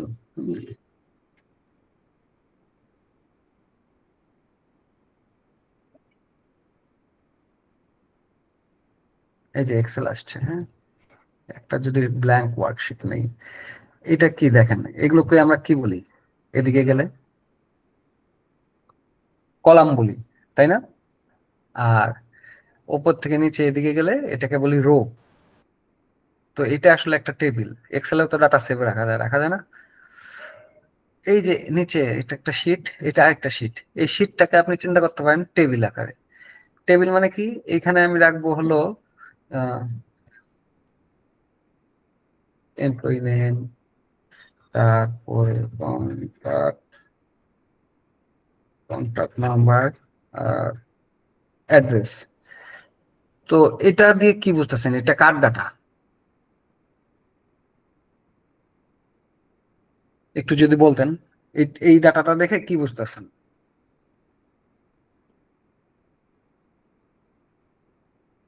এটা দিয়ে একটা বোঝা যায় এমপ্লয়ের ডাটা।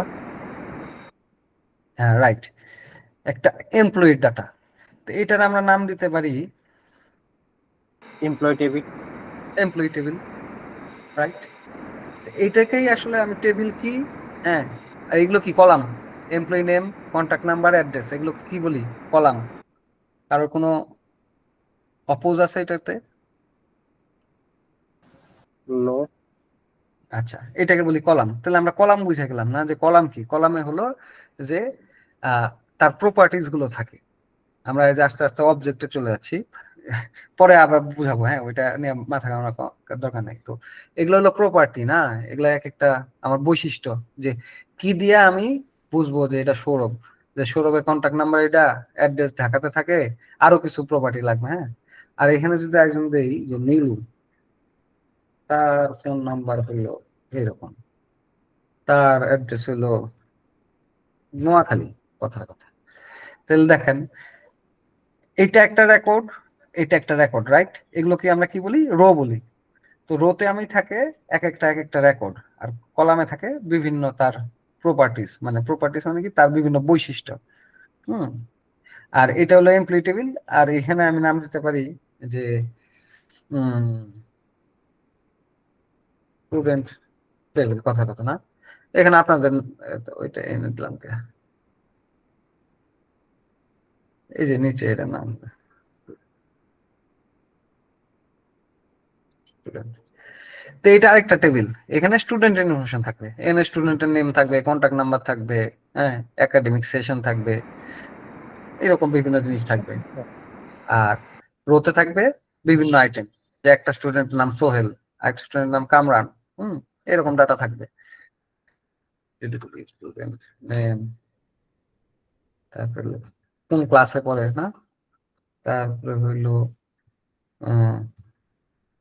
প্যারেন্টস যদি ইনফো বলি, হ্যাঁ এরকম। আর এখানে থাকবো রাজীব, রাজীব ক্লাস 10-এ পড়ে, প্যারেন্টস ইনফো একটা কিছু লিখলাম আর কি, হ্যাঁ। সোহেল ক্লাস 12-এ পড়ে, তার প্যারেন্টস ইনফো দিলাম একটা কিছু। তো এটা হলো স্টুডেন্ট টেবিল, তাই না? স্টুডেন্ট টেবিল, তো এগুলো হলো টেবিল।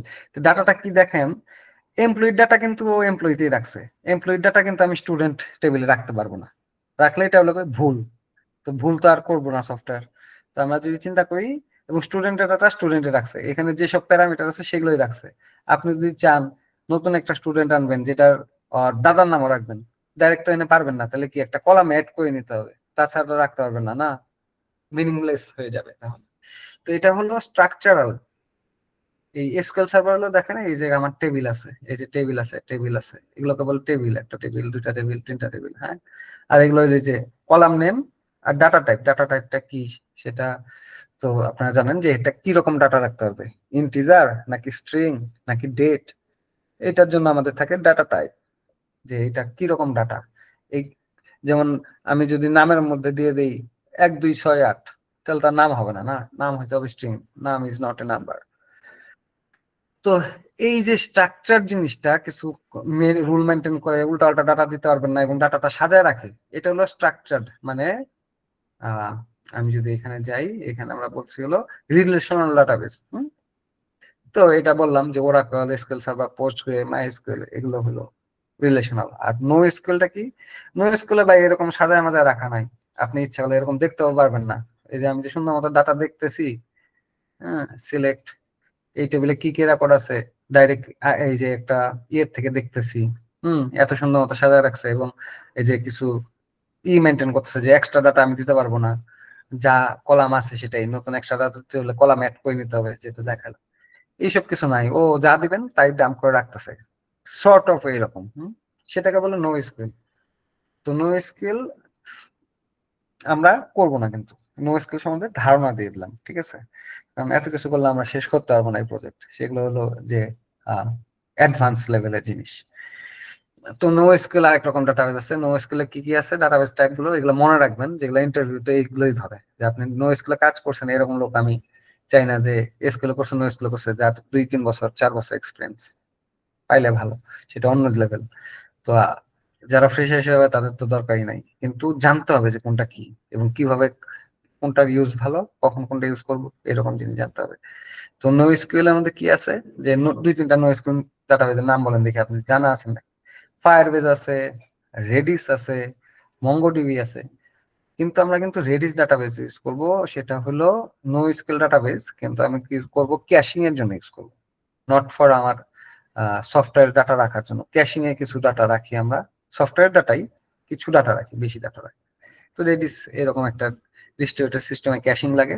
আমি প্রথমে ডিস্ট্রিবিউটেড সিস্টেম তৈরি করব, আমাদের প্রথমে একটা সিম্পল সলিউশন তৈরি করবো, তারপরে সেটা ডিস্ট্রিবিউটেড করব, তারপরে সেটা লেয়ার আর্কিটেকচার করব, তারপরে এটা ফাইন টিউন করব, তারপরে আমরা আরো ফার্দার ফাইন টিউনের জন্য সিকিউরিটি করব, বিভিন্ন জিনিস করব, হ্যাঁ, তারপরে যা রেডিস করব, যে যখন আমার ফাইন টিউন করতে হবে।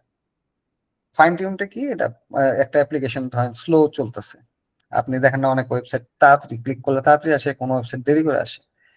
তো এটা হলো যে আহ আমার ইউজার এক্সপিরিয়েন্সের জন্য খারাপ, তো এটা ফাইন টিউন করার জন্য বিভিন্ন আমরা জিনিস অ্যাপ্লাই করবো, তখন আমরা রেডিস ইউজ করবো। আর ধরেন অ্যাজুর, এখন ক্লাউডলেস বললাম, ক্লাউডলেসটা কি সেটা অ্যাজুর সম্বন্ধে পরে বলবো। একটা হকা ধারণা রাখেন যে মাইক্রোসফটের যে ক্লাউডলেস প্ল্যাটফর্ম আছে সেটা হলো অ্যাজুর, AZURE, অ্যাজুর। অ্যাজুরের একটা ডিবি আছে, ওর নাম দিছে কসমস ডিবি, তো এটাকে আমরা বলবো অ্যাজুর কসমস ডিবি, ঠিক আছে? এরকম বিভিন্ন স্কুল ডাটাবেস আছে।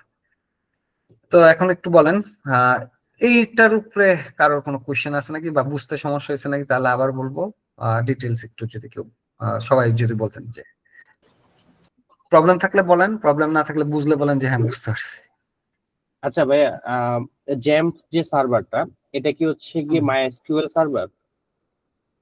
আচ্ছা, জ্যাম্প যেটা সেটার মধ্যে আমার মাইস্কুয়েল সার্ভার চলবে, কারণ সেটা হলো যে আমরা যখন নর্মালি ওই যে সিএমএস টুল দিয়ে কাজ করি, যে আমাদের কাছে রেডিমেড সবকিছু আছে, ধরেন ওই যে কি কি আছে আহ এরকম কয়েকটা।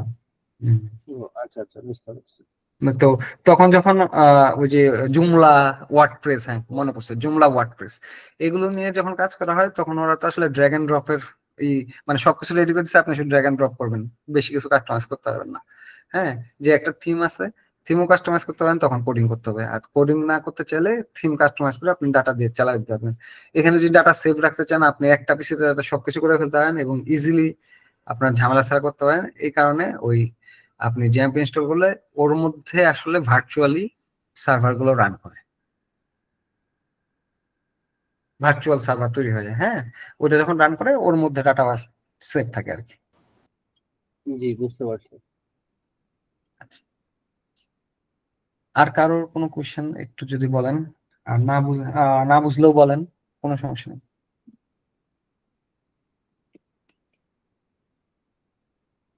সবাই বুঝতে পারছেন?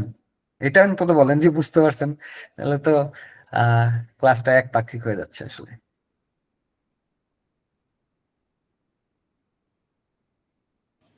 জি ভাই, আমার বুঝতে মনে পারছি। হয় বুঝতে আচ্ছা, না মানে আসলে হয় কি, যদি পার্টিসিপেশনালি ক্লাস না হয়, তাহলে আসলে আপনাদের মনের মধ্যে অনেক কিছু থেকে যাবে, আর বরঞ্চ একটা ব্যাড ইমপ্রেশন তৈরি হবে। হ্যাঁ, না বুঝতে পারলে বলেন যে আমি আসলে হয়তো অন্য লেভেলে বলতেছি আপনাদের, আহ, খুব ডিটেলস বলতেছি, সেটাও বলতে পারেন যে ভাই আমরা তো এগুলো জানি। আর যদি বলেন যে যেটা বলতেছেন সেটা বুঝতেছি না, আরো ভিতর থেকে বলেন, সেটা বলতে পারি। তো এটা একটু বলবেন কাইন্ডলি, হ্যাঁ? তা না হলে এগুলা যদি বুঝে না যে আমরা পরবর্তীতে কাজ করতে সমস্যা হবে। এগুলো আমার সব জানতে হবে, এবং কিছু কিছু যে টার্ম গুলো বলতেছি যেগুলো আপনারা পরিচিত না বা পরিচিত, সেগুলো একটু খাতায় নোট ডাউন করে রাখবেন, পরবর্তীতে লাগবে আর কি। হ্যাঁ, আর ইন্টারভিউতে গেলে তো অবশ্যই লাগবে। আচ্ছা, আহ তো এরপরে আমাদের আর দুইটা সেকশন আছে, সেটা হলো কিছুটা আলাপ করছি যে introduction to dot net ecosystem and tools. তো টুলস দিয়ে যদি বলি, আমরা ডট নেট ফ্রেমওয়ার্কে কাজ করব। মানে ডট নেট আসলে একটা ফ্রেমওয়ার্ক, ওটার নাম এখন update version dot net core হয়েছে। তো এটা পুরো একটা ইকোসিস্টেম, রাইট? ডট নেট একটা ইকোসিস্টেম, ইকোসিস্টেমের মধ্যে আমাদের কিছু জিনিস দেয়। যে আমি ডট নেটে যখন কাজ করব, যখন ভিজুয়াল স্টুডিও বা বাকি সব জিনিস সেট আপ করবো, তখন একটা আমার পিসিতে সিস্টেম তৈরি হয়ে যাবে, ইকোসিস্টেম, যেটার মধ্যে আছে আমার CLR, common language run time.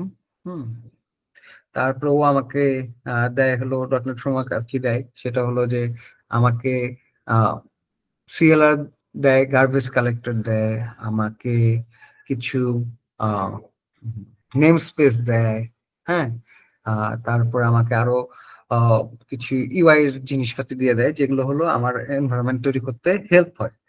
তো এই যে পুরো জিনিসটা, এটা যখন ডট নেট প্রথম শুরু হয়েছিল, ডট নেটের আলাপ যদি না বাদ দিই, ধরেন আহ, সবার শুরুতে ছিল হলো ভিভি। হুম, সবার এর আগে থাকতে পারে কিছু, সেটা আমি চাই না। তো আমি যতটুকু জানি ভিভি, ভিভি আসছে, ভিভির বিভিন্ন ভার্সন আসছে, মানে ভিজুয়াল বেসিক। তারপরে আসছে ভিভি ডট নেট, তারপরে আসছে dot net framework. Dot net ফ্রেমওয়ার্কের আবার ভার্সন আছে, যেমন উইন্ডোজের ভার্সন আমরা এখন কত চালাই, 11 চালাই না, এরকম ভার্সন ছিল। তো ডট নেট 1 ছিল, তারপরে 2 ছিল, তারপরে আসছে 3.5। হুম, তারপরে আসছে 4, তারপর 4.5, তারপর আসছে 4.8। তারপরে ওরা যখন নতুন ভার্সন দিল, ওরা পুরো জিনিসটাই অনেক ম্যাসিভ চেঞ্জ করে ফেলছে। তারপরে সেটার নাম দিছে যে ভাই আমরা অনেক কিছু চেঞ্জ করছি, এটা ডট নেট 5 বলবো না, ডট নেট এটাকে বলে দিল ওরা dot net core. Dot net core 5 থেকে আসছে, তারপর 6 আসছে, তারপর 7 আসছে, তারপরে 8 আসছে, এখন কারেন্টলি 9 চলে, বাট স্টেবল নাও তো। তো এটাও স্টেবল হয়ে যাবে কিছুদিনের মধ্যেই। তো প্রতি বছর একটা করে ভার্সন আসতেছে, এটা হলো ভার্সন। হ্যাঁ, তো আমরা ডটনেট কোর 8-এ কাজ করব, এগুলো একটু মনে রাখবেন। হ্যাঁ, এবং এই যে ইতিহাসটাও একটু জানা দরকার। তো আপনারা ডটনেট ফ্রেমওয়ার্ক, কেউ যদি বলে যে ভাই ডটনেট ফ্রেমওয়ার্কে কাজ করছো আগের ভার্সন গুলো, না আমি তো ডটনেট করে কাজ করি। আর আপনারা যারা আগে করে রাখছেন সেটা বেটার, আগে করছেন, কিন্তু সেটা তো আর আমরা এখন করতেছি না। তো এটা আমাদের বেশ কিছু চেঞ্জ আছে। তো কোনো ইন্টারভিউতে যদি জিজ্ঞেস করে যে হ্যাঁ ডটনেট ফ্রেমওয়ার্ক এটার মধ্যে পার্থক্যটা আমি বলতেছি, কিন্তু আপনারা যদি কাজ না করেন তাহলে তো ওটা বলতে পারেন না। এবং যদি আপনি ফ্রেশার বা এখন থেকে কাজ শুরু করতেছেন তাহলে ডটনেট ফ্রেমওয়ার্ক দেখার কোনো প্রয়োজনই নেই, যা দেখবেন ডটনেট কোর দেখবেন। তো ডটনেট ফ্রেমওয়ার্ক থেকে ডটনেট কোরে যে আমি বললাম বিশাল পার্থক্য, পার্থক্যটা আসলে কি? পার্থক্যটা হলো আগে ডটনেট ফ্রেমওয়ার্কে যে অ্যাপ্লিকেশন গুলো ছিল, আপনারা জানেন কিনা জানি না, সবকিছু উইন্ডোজ এনভায়রনমেন্টে চলতো। উইন্ডোজ এনভায়রনমেন্ট কি? উইন্ডোজ এনভায়রনমেন্ট হলো আমাদের তো অপারেটিং সিস্টেম, জানেন যে বিভিন্ন রকম অপারেটিং সিস্টেম আছে না, যেটা মোবাইলের ক্ষেত্রে অ্যান্ড্রয়েড আছে, আইওএস আছে। হ্যাঁ, আরো কয়েকটা ওএস এখন আসছে। তো আর উইন্ডোজ এর মানে যদি পিসির কথা বলি, ল্যাপটপের কথা বলি, সেক্ষেত্রে কি আছে, মানে উইন্ডোজ আছে এবং লিনাক্স আছে না। তারপরে ম্যাকবুকে চলে হলো ওএস এক্স, এগুলো হলো ওএস মানে অপারেটিং সিস্টেম। তো এইরকম ডটনেট দিয়ে যা বানাইতাম শুধু উইন্ডোজ পিসিতেই চলবে, উইন্ডোজ সার্ভারে চলবে। সার্ভারও তো একই রকম। সার্ভার আসলে কি? সার্ভার হলো একটাই মেশিনই, একটা পিসি, কিন্তু অনেক বেশি ক্ষমতা সম্পন্ন। আমার পিসি যেরকম ক্ষমতা, সার্ভারের ক্ষমতা আরো বেশি। সার্ভার এটাই, আর কিছুই না। হ্যাঁ, আমার ল্যাপটপে, আপনার ল্যাপটপটাও আপনি সার্ভার বানাই দিতে পারবেন, যে সবসময় অন রাখবেন। তারপরে এটা হলে আপনার কনফিগারেশন কম হবে, তাও তো এটা একটা সার্ভার হবে, সে না হোস্ট করে দিলে। তো ডটনেট সার্ভার ডটনেট পিসিতে চলতো, কিন্তু ডটনেট কোর যখন আসলো তখন বললো যে ভাই না, আমি তো ব্যবসা আরো বড় করব, যারা ম্যাক চালায় তারা আমার অ্যাপ্লিকেশন না চালাতে পারলে তো সমস্যা, রাইট? এই কারণে তারা প্ল্যাটফর্ম ইন্ডিপেন্ডেন্ট করে দিল, যে ভাই আমার সফটওয়্যার সব জায়গাতে চলবে। এর জন্য এটা নাম দিলাম ডটনেট কোর। ডটনেট কোর সব জায়গায় চলবে, এটা প্ল্যাটফর্ম ইন্ডিপেন্ডেন্ট। এটা একটা বিশাল চেঞ্জ। তারপরে কি ডটনেট কোর ফাস্টার। হুম, ফার্স্টটা কিভাবে? আমি কিছু জিনিস বলবো, এটা না বুঝতে পারেন পরে বুঝে যাবেন। ডটনেট কোরের মেমোরি ফুটপ্রিন্ট খুব কম, নেম স্পেস গুলো অনেক ছোট ছোট, ডিএলএল গুলো অনেক ছোট ছোট। হুম, তো যে কারণে কম রিসোর্স কনজিউম করে। হুম, কম রিসোর্স। রিসোর্স কি? এটা মনে রাখেন যে রিসোর্স হতে পারে প্রসেসর, সিপিইউ, প্রসেসর, র্যাম, এগুলোই আমরা নর্মালি রিসোর্স হিসেবে বলি। যে এই সফটওয়্যারটা অনেক বেশি র্যাম নাই, তাহলে তো খারাপ না। তো এই ডটনেট কোর আশা করে ওরা এই ইউজেস গুলো কমায় ফেলছে, মডুলার করে ফেলছে এবং ওয়েব রেডি করছে। ডটনেট ফ্রেমওয়ার্ক আমি বললাম যখন থেকে শুরু হয়েছে, ভিভি, ভিভি ডটনেট, সেই 2000 সালের আগে। তো ইন্টারনেটে আসছে 1998 নিয়ে, কত সালে আমি শিওর না। তো তারপরে ডটনেট ফ্রেমওয়ার্ক যখন বানাইছে তখন তো চিন্তা করেন না যে ইন্টারনেট বলে কিছু আছে বা ইন্টারনেটে চলবে, ইন্টারনেটে এত পপুলার হবে। তো ডটনেট ফ্রেমওয়ার্ক ছিল আসলে ডেস্কটপ কেন্দ্রিক, ওই চিন্তা করে তৈরি করছিল। আর ডটনেট কোর যখন আসছে একবারে ওয়েবে সবকিছু চলতেছে, দেখতেছে সবকিছু ক্লাউডলেস হয়ে গেছে, মানে সার্ভারলেস হয়ে গেছে, সব ক্লাউডে চলতেছে। মানে নিজের পিসি সিসি আর মানুষের দরকার নাই, সার্ভার এত দরকার নাই, পিসিতে সবকিছু, পিসিতে খেলে আমি ব্রাউজ করবো, এইসব চিন্তা করে ওইটাকে ক্লাউড রেডি তৈরি করছে। এটাই হলো ক্লাউড রেডি, যে আর্কিটেকচারটা, ফ্রেমওয়ার্কের যে আর্কিটেকচার সেটা যাতে ক্লাউডের সাথে ম্যাচ করে, ওয়েবের সাথে ম্যাচ করে। এর জন্য এটা হলো পার্থক্য ডটনেট এবং ডটনেট ফ্রেমওয়ার্ক এবং ডটনেট কোরের। আর ডটনেট ফ্রেমওয়ার্কে আপনি সি শার্প, এফ শার্প, আরো ল্যাঙ্গুয়েজ আছে, ভিজুয়াল স্টুডিও অন করলে আমি দেখাবো পরে নেক্সট ক্লাসে। বিভিন্ন ল্যাঙ্গুয়েজ সিলেক্ট করতে পারেন, তবে ডিফল্ট ল্যাঙ্গুয়েজ সি শার্প, এবং সি শার্প দিয়েই আমরা করব। আর আমরা ইউজ করব এনটিটি ফ্রেমওয়ার্ক। এনটিটি ফ্রেমওয়ার্ক কি এটা বোঝার দরকার নাই, ইউজ করব। কেন ইউজ করব? ডাটাবেজের সাথে ডাটা আনা নেওয়া করার জন্য সার্ভার সাইড থেকে, আমার এপিআই থেকে যে ডাটাবেজে ডাটা আনা নেওয়া করবো। ইউআই থেকে যায় কোথায় রিকোয়েস্ট, ইউআই থেকে যায় সার্ভারে, সার্ভার থেকে ডিবিতে, এই সার্ভার এবং ডিবির মাঝখানে এই জায়গায় আমাদের থাকবে ই এফ, এনটিটি ফ্রেমওয়ার্ক। হ্যাঁ, এনটিটি ফ্রেমওয়ার্ক ডাটা আনানোর কারণে ও কিছু জিনিস ইজি করে দিচ্ছে। আর আহ এটার সাথে আরো কিছু জিনিস আছে, যেমন আমরা এন্টিটি ফ্রেমওয়ার্ক ইউজ করবো, ও এটাকে বলে ORM, object relation mapping. Object relational mapping, এটা হলো ওআরএম বলে। তো ওআরএম আর কি আছে, সবকিছু বিকল্প জানা রাখা দরকার। আমরা বলছি সব বিকল্প জান। আমাদের ড্যাপার আছে, হ্যাঁ ড্যাপার ইউজ করে অনেকে। আচ্ছা, আর আমরা আসলে ব্লেজর কি এটা সম্বন্ধে বলছি, আর আমরা রেজর দিয়ে অ্যাপ্লিকেশন করব। আর টুলস কি লাগবে, ভিজুয়াল স্টুডিও, বিএস কোড দিয়ে আমরা করবো না, এখন বিএস কোড আপনারা ইনস্টল করে রাখতে পারেন, কিন্তু আমরা ভিজুয়াল স্টুডিও করব। একটু কিছু সুবিধা আছে extra, SQL server management studio বললাম যেটা লাগবে, পোস্টম্যান লাগবে এপিআই টেস্টিং এর জন্য, গিট, হ্যাঁ গিট এবং গিট ল্যাব গিট হাব, এটা কি এটা বলতেছি একটু করে। আর ডকার কুবারনেটিস, যদি আমরা সিআইসিডি করি, আমাদের পরবর্তী যেটা অ্যাডভান্স যখন আছে, যখন যারা সিনিয়র লোকজন, তখন হলো যে আমার সিআইসিডি লাগবে, ডকার কুবারনেটিস লাগবে। ডকার সম্বন্ধে একটা ধারণা দিয়ে দেবো, ডকারটা কি। আর অ্যাজুর সম্বন্ধে একটা ধারণা দিব, অ্যাজুর বা এডাব্লিউএস। এডাব্লিউএস হলো অ্যামাজনের একই জিনিস, আর অ্যাজুর হলো মাইক্রোসফটের ক্লাউড ক্লাউড প্ল্যাটফর্ম। হ্যাঁ, যে এটা হলো সার্ভার, সার্ভারে আমরা বললাম না সেট আপ করবো, ইনস্টল করে দিব, আমার প্রোডাক্টটা ডিপ্লয় করব সার্ভারে। তো এটা হলো ক্লাউড সার্ভার, ওরা টাকার বিনিময়ে দেয় আর কি, অন্যরাও টাকার বিনিময়ে দেয়, ওরাও টাকার বিনিময়ে দেয়, কিন্তু এদের অনেক বিল্ট ইন ফ্যাসিলিটি আছে, সার্ভিস আছে অনেক। এটা হলো ক্লাউড ডিপ্লয়মেন্ট আর কি, যেটা বললাম ডিপ্লয়মেন্টের অংশ। তো এই হলো আমাদের ডটনেটের জন্য কি লাগবে। আর ওই যে সিএলআর বলছিলাম, সিএলআর নিয়ে আপনার হালকা একটু পড়াশোনা করেন। সিএলআরটা কি একটু বলি শুধু। সিএলআরটা হলো ওই যে বললাম ডটনেট ফ্রেমওয়ার্ক আমাদেরকে কি দেয়, সিএলআর দেয়, গার্বেজ কালেক্টর দেয়, দুইটা কথা বলে গেছিলাম। সিএলআর হলো কমন ল্যাঙ্গুয়েজ রান টাইম।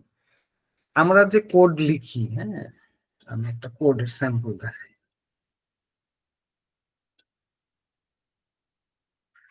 এই যে এখানে কিছু কোড লিখছি, হ্যাঁ সে হিসাবে খুবই ছোট ছোট টপিক, এনে কিছু কোড লিখছি। এই কোডের মাধ্যমে কোনো একটা কাজ হইতেছে, হ্যাঁ ওই যে আবার দেখাচ্ছিলাম আপনাদেরকে বুকিং.com এ, এখানে যে F12 ক্লিক করতে হয়, ক্লিক করলে HTML CSS এর কোড আপনি দেখতে পাবেন। এগুলো আপনার একটু নাড়াচাড়া করে দেখেন, মজা পাবেন আর কি, যারা করেন নাই। হ্যাঁ, তো এগুলো যদি আমরা দেখি, এই যে আমি কিন্তু লিখছি ইংরেজিতে না, ইংরেজিতে, এটা একটা প্রোগ্রামিং ল্যাঙ্গুয়েজ। তো কম্পিউটার কি বুঝে, কম্পিউটার কিন্তু এটা যদি ইংরেজি না লেখে অন্য ভাষায় লিখি, ও বুঝবে? আপনাদের কি মনে হয়? এই জিনিসগুলো ইংরেজিতে লিখি নাই, এখানে অন্য একটা ল্যাঙ্গুয়েজ লিখছি। তো কম্পিউটার কি বুঝে আসলে, কম্পিউটার কি ইংরেজি ভাষাটা বুঝে, যে আমি এখানে যে ইনস্ট্রাকশন দিছি এই অনুযায়ী ও এখানে আমাকে এটা দেখাচ্ছে বা এই অনুযায়ী কাজ করতেছে? আপনাদের ধারণাটা কি? ভাই ও তো হচ্ছে বাইনারি বুঝে কম্পিউটার না? হ্যাঁ, রাইট। তো কম্পিউটারটা বুঝে বাইনারি, তা আপনি তো বাইনারিতে কোড লিখতেছেন না, আপনি কোড লিখতেছেন সি শার্পে। সি শার্প একটা ল্যাঙ্গুয়েজ, যেটা মানুষ বুঝে, তাই না? কম্পিউটার বুঝে না। তো এটা কম্পিউটার বুঝে কিভাবে, তাহলে আপনি এটা লিখলে ও এই কাজ করবে, এটা কিভাবে বুঝে?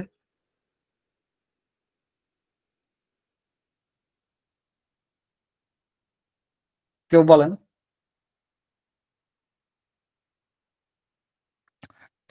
এটার অবজেক্ট কোড করে মনে হয় না কম্পাইলার? অবজেক্টটা তো আমার এটাতে অবজেক্টই লিখছে, এটা একটা যে পাবলিক ক্লাস, ক্লাসের একটা অবজেক্ট যদি তৈরি করি, হ্যাঁ অবজেক্ট তৈরি করলে আমরা কি লিখি, ওইটা কি বাইনারিতে লিখি? এই যে না। এখানে একটা অবজেক্ট তৈরি হুম। করছি আমি। আচ্ছা, আমি যে কোডটা লিখছি, কোডটা হচ্ছে গিয়ে আমার এখানে কম্পাইলার হচ্ছে গিয়ে আমার যে কম্পিউটার ল্যাঙ্গুয়েজ আছে বাইনারি, সেটাতে কনভার্ট করে নেয়, মানে যেন রাইট হচ্ছে কম্পিউটার সেটা বুঝতে পারে। Right right. তো পারফেক্ট অ্যান্সার। তো আসলে আমার যে যে কম্পাইলার, মানে যে ভিজুয়াল স্টুডিও আছে না, বা যে ডিএলএল হওয়ার পরে যে আইআইএস, আইএস আমি হোস্ট করে দিই, আইআইএস বা আপনি যে ভিজুয়াল স্টুডিও বলেন, আমি যখন রান করি এটা, এই যে এর মধ্যে কোড লিখছি ইংরেজিতে, এটা রান যদি করি এইভাবে রান করে, হ্যাঁ রান করলে এটা তো আমার মেশিনে চলতেছে, সার্ভারে যায় নাই, কারণ আমি ভিজুয়াল স্টুডিওতে চালাচ্ছি। এটা হলো আমার আইডিই, এটা আমার কম্পাইলার। কম্পাইলার কম্পাইল করে, কি করে সেটা বলতেছে। এই যে দেখেন এরকম একটা জিনিস আসছে, এখানে যদি যাই, এই যে এসকিউ লিস্ট আসছে, এডিট করলে এই একটা অপশন আসতেছে, আবার এখানে গেলে ডিলিট করার অপশন আসতেছে, বিভিন্ন রকম বিভিন্ন জিনিস আসতেছে না। এই ডিলিট করলে কিন্তু এই যে বলবেন যে একই আসতেছে, এক আসতেছে না, এটা আপনি এডিট করতে পারেন না। এই যে সবকিছু যে দেখাচ্ছে এইগুলার পিছনে তো আমার এইরকম কোড, ইংরেজিতে কোড, সি শার্প ল্যাঙ্গুয়েজে কোড, আর ক্যারেক্টার গুলো ইংলিশ। তো এটাকে ওই যে সিএলআই যে বললাম, কমন ল্যাঙ্গুয়েজ রান টাইম, আপনি সি শার্পে লিখতে পারেন, আবার এইচটিএমএল সিএসএস আছে না, আবার কেউ এফ শার্প ইউজ করতে পারে, প্রোগ্রামিং ল্যাঙ্গুয়েজ বিভিন্ন রকম আছে, ডটনেট ফ্রেমওয়ার্ক। এটা তো কম্পিউটার এত কিছু বুঝে না, সব বুঝে বাইনারি। বাইনারি বুঝে মানে হলো machine language, ML, machine language. তো মেশিন রিডেবল ল্যাঙ্গুয়েজ তৈরি করার জন্য তার আগে একটা ইন্টারমিডিয়েট ল্যাঙ্গুয়েজ তৈরি করতে হয়। ইন্টারমিডিয়েট ল্যাঙ্গুয়েজ তৈরি করে, ইন্টারমিডিয়েটটা কি, ওই যে সি শার্প লেখুক, এফ শার্প লেখুক, এইচটিএমএল লেখুক, সিএসএস লেখুক, দুনিয়া যাই লেখুক, সবকিছু একটা কমন ইন্টারমিডিয়েট ল্যাঙ্গুয়েজে আসে। তারপরে ওই ইন্টারমিডিয়েট ল্যাঙ্গুয়েজটারে এই যে আমার যে সবকিছু এই কম্পাইলারই করতেছে, ডটনেট যে ফ্রেমওয়ার্ক আমাকে দিছে না, বলছিলাম তার সুবিধা কি, সে আমাকে এই কোড গুলাকে লাস্টে 0 1 কনভার্ট করে দেয়, এবং আমার যে সিপিইউ আছে আলটিমেটলি সিপিইউ এ যায় চলে সবকিছু, সিপিইউ শুধু 0 1 বুঝে আমাকে এই যে উইদিন ন্যানো সেকেন্ড ও কম্পাইল ডিকম্পাইল সবকিছু করে আমাকে এই আউটপুট দিয়ে দেয়। আমরা বলি না যে কম্পিউটারের এত ই ক্যালকুলেশন পাওয়ার, আমরা তো দেখি না বাস্তবে, দূর কি ক্যালকুলেটর তো একই, যে আমি এখানে ক্যালকুলেটর নিয়ে আহ ধর search for calculator.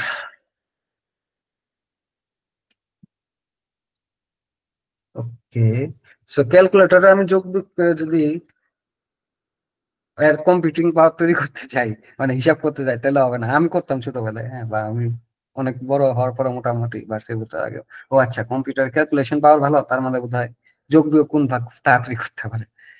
তো আসলে এটা দিয়ে তো আমি ক্যালকুলেশন পাওয়ার মেজার করতে পারবো না। এই যে আমি যে কোড লিখছি এগুলাতে, এগুলা ও সব সেকেন্ডের মধ্যে ইন্টারমিডিয়েট ল্যাঙ্গুয়েজ নিছে, তারপরে মেশিন ল্যাঙ্গুয়েজ নিছে, তারপরে আইসা ব্রাউজারকে একটা জিনিস রিটার্ন করছে, ব্রাউজার আবার ওইটা ডিকোড করে আমাকে এত সুন্দর একটা সুন্দর ইউআই দেখাই দিতেছে। হ্যাঁ, এই কাজগুলো আসলে আহ ক্যালকুলেশন করে হয়েছে কম্পিউটার মাঝখানে। তো এই যে আমাকে যে যে কোনো ল্যাঙ্গুয়েজ থেকে ইন্টারমিডিয়েট ল্যাঙ্গুয়েজ তারপরে মেশিন ল্যাঙ্গুয়েজে রূপান্তর করে দিচ্ছে, এটা করতেছে আমার ডটনেট এনভায়রনমেন্ট, একই সাথে এই যে আমার যে ব্রাউজার। হুম ও তো এটা হলো সিএলআর এর কাজ। সিএলআর আরেকটা জিনিস করে যে আমাকে ও গার্বেজ কালেক্টর দেয়। গার্বেজ কালেক্টর কি, জিসি বলি, GC garbage collector. Garbage collector হলো যে আমার মেশিনে, যে আমি বিভিন্ন, এটা আর একটু পরে বুঝবেন আপনারা, যে গার্বেজ কালেক্টর হলো ও এই যে মেশিনে বিভিন্ন অবজেক্ট তৈরি করে আমরা ক্লাসে, যেগুলো আনইউজড অবজেক্ট আছে সেগুলা ক্লিন করে, মানে মেমোরি ক্লিন করতে থাকে ব্যাক এন্ডে। নাহলে তো মেমোরি জমতে থাকে অনেক, মেমোরি ক্লিন করতে থাকে, আপনি পিসিতে কি করতেছেন না করতেছেন এগুলো একটা হিসাব থাকে না, আর কিছু আনইউজড হিসাব যেগুলো ও ক্লিন করতে থাকে, এটা হলো গার্বেজ কালেক্টরের কাজ। তো এই আর এই যে নেম স্পেস গুলো দেয়, নেম স্পেস কি, এটা পরে আমরা যাবই, তাও বলে রাখছি, আপনার সি সি প্লাস প্লাস যারা করছেন বা অবজেক্ট ওরিয়েন্টেড প্রোগ্রামিং ধারণা আছে, তো এটা হলো একটা কমন স্পেস। ধরেন এই ফোল্ডারের আন্ডারে, এই ফোল্ডারে যে কটা রাখছি সবগুলা নেম স্পেস হবে ইনভেন্টরি, ইনভেন্টরি, যাতে বুঝি ও তুমি ওই এলাকার জিনিস, ওই জায়গার জিনিস, এটাকে নেম স্পেস বলে। তো নেম স্পেসের আন্ডারে এই যে উপরে যেগুলা লিখছি ইউজিং, আপনি যখন সি শার্পে একটা কোড লিখবেন, এটা কিন্তু এত চিন্তিত হবে না, এটা পরে দেখাবো, শুধু আগে বলতেছেন যে কিভাবে এগুলো আসে, এগুলো অটোমেটিক দিয়ে দেয়। এবং এটার মধ্যে কিছু কাজ থাকে, আপনি যখন এখানে প্রিন্ট এফ লিখবেন, একটা কনসোল অ্যাপ্লিকেশন যখন প্রিন্ট এফ লিখবেন, কম্পিউটার বুঝবে কেমনে যে প্রিন্ট করা মানে বা রাইট করা মানে আসলে লিখা, কম্পিউটার তো এত কিছু বুঝে না। তো ওই যে রাইট যে লিখছি, রাইটের জন্য আসলে কি করতে হবে সেটার ডিটেলস লেখা আছে এই নেম স্পেস গুলোর মধ্যে। মানে বেসিক কিছু ফাংশন আপনার লেখা দেওয়া আছে যেগুলা ইউজ করতে হলে আমাদের এই ইউজিং নেম স্পেস গুলা দিই ডটনেটে আর কি। তো এত কিছু জানার দরকার নাই, ডটনেট ফ্রেমওয়ার্ক আমাদেরকে ওই যে কিছু বিল্ট ইন নেম স্পেস দেয়। নেম স্পেস কি, যে যেগুলো আমরা ইউজিং ইউজ করি, ক্লাসের উপরে ইউজিং লিখে যেগুলো ইউজ করি এগুলো হলো নেম স্পেস। এই নেম স্পেস গুলোর মধ্যে অনেক হাজার হাজার কোটি লাইনের কোড লেখা আছে, যেগুলা ডটনেটের লোকজন, মাইক্রোসফটের ইঞ্জিনিয়াররা আমাদের জন্য কোড করে দিছে। হুম তো তারা এগুলা করে দিচ্ছে, আমরা ভিতরে আমার কি আছে জানা দরকার নাই, ওইটা ইউজ করে আমি রাইট হ্যান ত্যান বিভিন্ন কাজ করি। তো ডটনেট ফ্রেমওয়ার্ক থেকে আসলাম, যে ডটনেট ফ্রেমওয়ার্কে আমার কি কি সুবিধা দেয়, ওই যে বললাম CLR, common language run time, তারপরে গার্বেজ কালেক্টর, তারপরে যে নেম স্পেস, হ্যাঁ, তারপরে একটা ইউআই প্ল্যাটফর্ম, এগুলো দিচ্ছে আর কি। তো ডটনেট ফ্রেমওয়ার্ক, ডটনেট নিয়ে কাজ করবেন, যে কাউকেই ইন্টারভিউকে জিজ্ঞেস করতে পারে ইন্টারভিউতে যে ডটনেট ফ্রেমওয়ার্কের মেজর কম্পোনেন্ট কি কি, আপনি ডটনেট ফ্রেমওয়ার্ক যে ইউজ করতেছেন এটা আপনার কি সুবিধা দেয়, কেন ইউজ করতেছেন, বা এটা ইউজ না করলে কি সমস্যা, হ্যাঁ, মানে কাজগুলা কিভাবে হয়, সবকিছু এই যে ভিতরের জিনিসগুলো একটু জানতে হবে, এগুলো আর কি বলে দিলাম। এগুলো ইন্টারভিউতে ফার্স্ট ইমপ্রেশন, মানে কোথাও ভালো কোথাও ইন্টারভিউ দিলে যারা ডিটেলস জিজ্ঞেস করে অবশ্যই এগুলো জিজ্ঞেস করবে। আর তারপরে যেটা আছে হলো প্রজেক্ট সেটআপ, যেটা বললাম যে আমাদের পরের ক্লাসে কি কি করবো, ডটনেট এসডিকে ভিজুয়াল স্টুডিও এগুলো সেটআপ করবো। আপনারা যদি করে ফেলতে পারেন, আবার বলতেছি, তাহলে আইডিয়া থাকবেন। এসকিউএল সার্ভার সেটআপ করবো, একটা ডাটাবেস তৈরি করবো। জাস্ট সেটআপটা, যদি আপনার ডাটাবেস তৈরি করার দরকার নাই, এসকিউএল সার্ভার যদি সেটআপ করে ফেলতে পারেন। আর গিটটা কি এটা আপনি বলিনি, আমি গিটটা বলে শেষ করবো, কিন্তু গিটের অ্যাকাউন্ট খোলা, গিটের রিপোজিটরি করা, এগুলো কাল নেক্সট ক্লাসে করবো। আচ্ছা, তাহলে আমরা যদি বলি যে গিট কি, গিট হাব কি, এটা নিয়ে আবার অনেকের প্রবলেম আছে যে গিট কি। এখন দেখেন, এই যে আমি একটা গিট হলো version controlling system. Version controlling কি? আরে ভাই, ভালো ঝামেলা, আপনি বলেন version controlling system, version controlling কি এটাই তো আমি জানি না, তাই না? এখন আমার কাছে ও, ওটা অন্য স্ক্রিনে, সরি, আমার কাছে এই ডকুমেন্টটা আছে, হ্যাঁ, লেকচার 1। এখন এই ডকুমেন্টে আমি ধরেন এনে কিছু অ্যাড করছি, সেভ করছি, কেটে দিলাম, এই লেকচার 1-এ করছিলাম। এখন কেউ দুষ্টামি করে এটা করছে আর কি, একজন আইসা দুষ্টামি করতে যায়।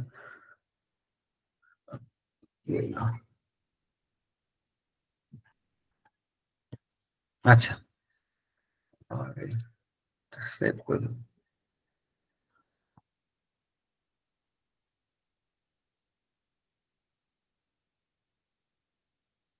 save।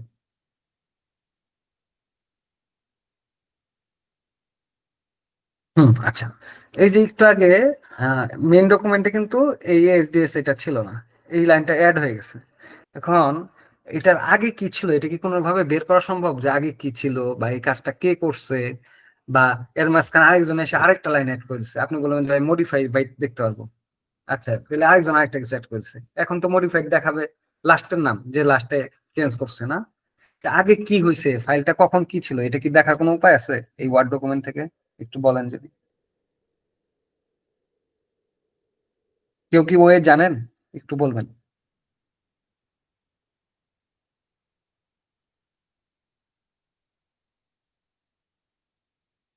না জানলে বলেন না, এইখানে জানা নাই ভাই, গুগল শিটে যদি রাখেন, মানে এই হ্যাঁ যে তাহলে গুগল জানা ডক, আছে। আবার ওইখান থেকে হিস্ট্রি দেখা যায়। আচ্ছা, গুড। আর কেউ? আচ্ছা, তাহলে ধরে নেই যে কেউ বলতেছে না। তো গুগল দেখা যায়, সেটা কারণ কি, গুগলের আপনি ডকুমেন্টে রাখতেছেন, আপনার কাছে থাকতেছে না, গুগলের কাছে রাখতেছে, ও হিস্ট্রি মেনটেন করতেছে কোনো না কোনো ভাবে, পিছনে কিছু একটা কিছু লিখছে না। কিন্তু নর্মালি যে কোনো ফাইল, এই যে আমি যে কোড লিখি, কোড যে লিখি এটাও তো একটা ফাইল, তাই না? এই যে controller.cs, এই ফাইলটা কই পাবো দেখেন, আমি যদি SQ controller, SQ controller right click করে ওপেন কন্টেনিং ফোল্ডার দেই, ওই দেখেন এসকিউ কন্ট্রোলার.cs, এটা কিন্তু সবই অ্যাকচুয়ালি একটা ফাইল, যে আমি কোড যে লিখি এটা একটা ফাইলে সেভ হয়। ওয়ার্ড ডকুমেন্টের যেমন হয় .docx, তাই না? ওয়ার্ড ডকুমেন্ট যেটা আমরা লিখছি, এই যে এটা যদি এক্সটেনশন আমি শো করে দিই,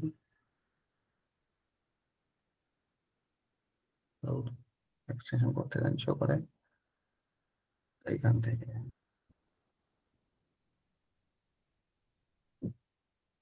ভাই ভিউ এর মধ্যে দেখেন, হ্যাঁ ওই এটা জিনিসটা ভুলে গেছি, এই যে উপরে ভিউ আছে।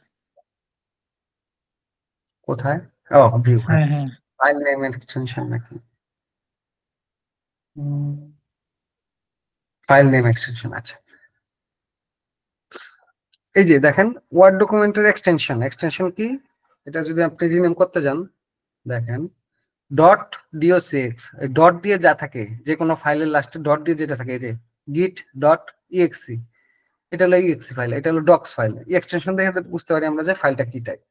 তো ওই ফাইলগুলোর আমার সি শার্পে যেগুলো লিখি সেগুলোর ফাইলের টাইপ হয় ডট সিএস। ওকে, র ফাইল ছিল র ফাইল, ডট সিএস ফাইল। এটা আপনি ভিজুয়াল স্টুডিও খুলতে হবে তা না, এগুলো করে দেখেন কোনো সমস্যা নাই। এডিটিং নোটপ্যাড দেন, ওই ভিজুয়াল স্টুডিও যে লেখাগুলো ছিল সেম সেই লেখাগুলো আসছে। তো এটা একটা ফাইল, তো সবগুলো ফাইল থাকে। তো আমি যে এটা জিনিসে ছিলাম যে আমি যে ওয়ার্ড ডকুমেন্টটাতে চেঞ্জ করছি, চেঞ্জটা তো ট্র্যাক করা গেল না যে কে কি করলো, আগে কি ছিল। কেউ বলে বসে এসে বলে লেকচার 1 তো ভুল আছে, ঠিক করে দাও। তখন আপনি বুঝবেন কেমন যে আরে হাই কোনটা ঠিক কোনটা ভুল, আসলে ঠিক আগে কি ছিল বা কে করলো ভুলগুলা। যে শোয়েব করছে, এই শোয়েব ভাই আপনি এটা কি চেঞ্জ করছেন বলেন তো, কেন করছেন। এইটাকে বলে ভার্সন কন্ট্রোলিং। মানে শুরুতে যেটা ছিল ভার্সন 1, তারপরে কেউ একজন চেঞ্জ করে সেভ করছে ওটা ভার্সন 2, কেউ একজন চেঞ্জ করে আবার সেভ করছে এটা হলো ভার্সন 3, আর ফাইনালি এখন যেটা আছে সেটা হলো ফাইনাল ভার্সন 4। এই যে আমি সবগুলা ভার্সনই রাখবো, মানে প্রত্যেকটা। তাহলে আপনি একটা বুদ্ধি দিতে পারেন যে তাহলে কি আমি সেভ না করে সেভ এস করতে পারি নাকি। এটা তো সাথে সবাই পরিচিত যে আপনি একটা ডকুমেন্ট কাজ করতেছেন, সিভি বানাইতেছেন, আচ্ছা আমি ডক 1 দিছি, আচ্ছা একটু চেঞ্জ করছি, ওইটাও থাক এটাও থাক, তাহলে কি সেভ এস দিয়ে অন্য নাম দিয়ে সেভ করেন, তাই না?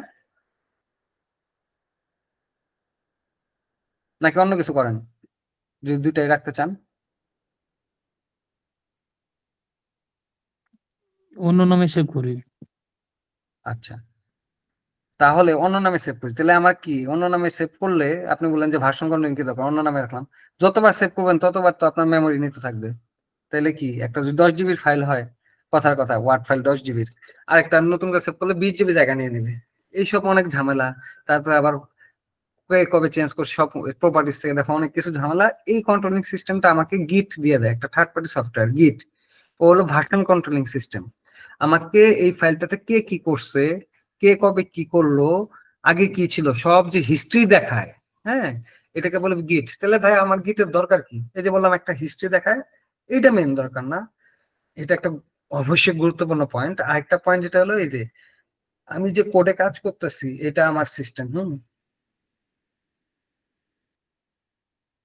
এই এই ফোল্ডারের ভিতরে সব আছে দেখেন, এই যে এইচএমএস এর ভিতরে সব ফাইল সবকিছু আছে। এখন একটা সফটওয়্যারে আপনি যখন কাজ করতেছেন, বাস্তবে তো এরকম হয় না যে একা আপনি সব করতেছেন, একটা টিম থাকে, টিমসে 8 থেকে 10 জন লোক থাকে অন এন এভারেজ, আর বড় হতে পারে ছোট হতে পারে। এই টিমের সবাই কিন্তু ওই সিঙ্গেল কোড বেজে কাজ করবে, একটা প্রজেক্টেই এইচএমএস এ কাজ করবে, হোটেল ম্যানেজমেন্ট সিস্টেম এটার মধ্যেই কাজ করবে।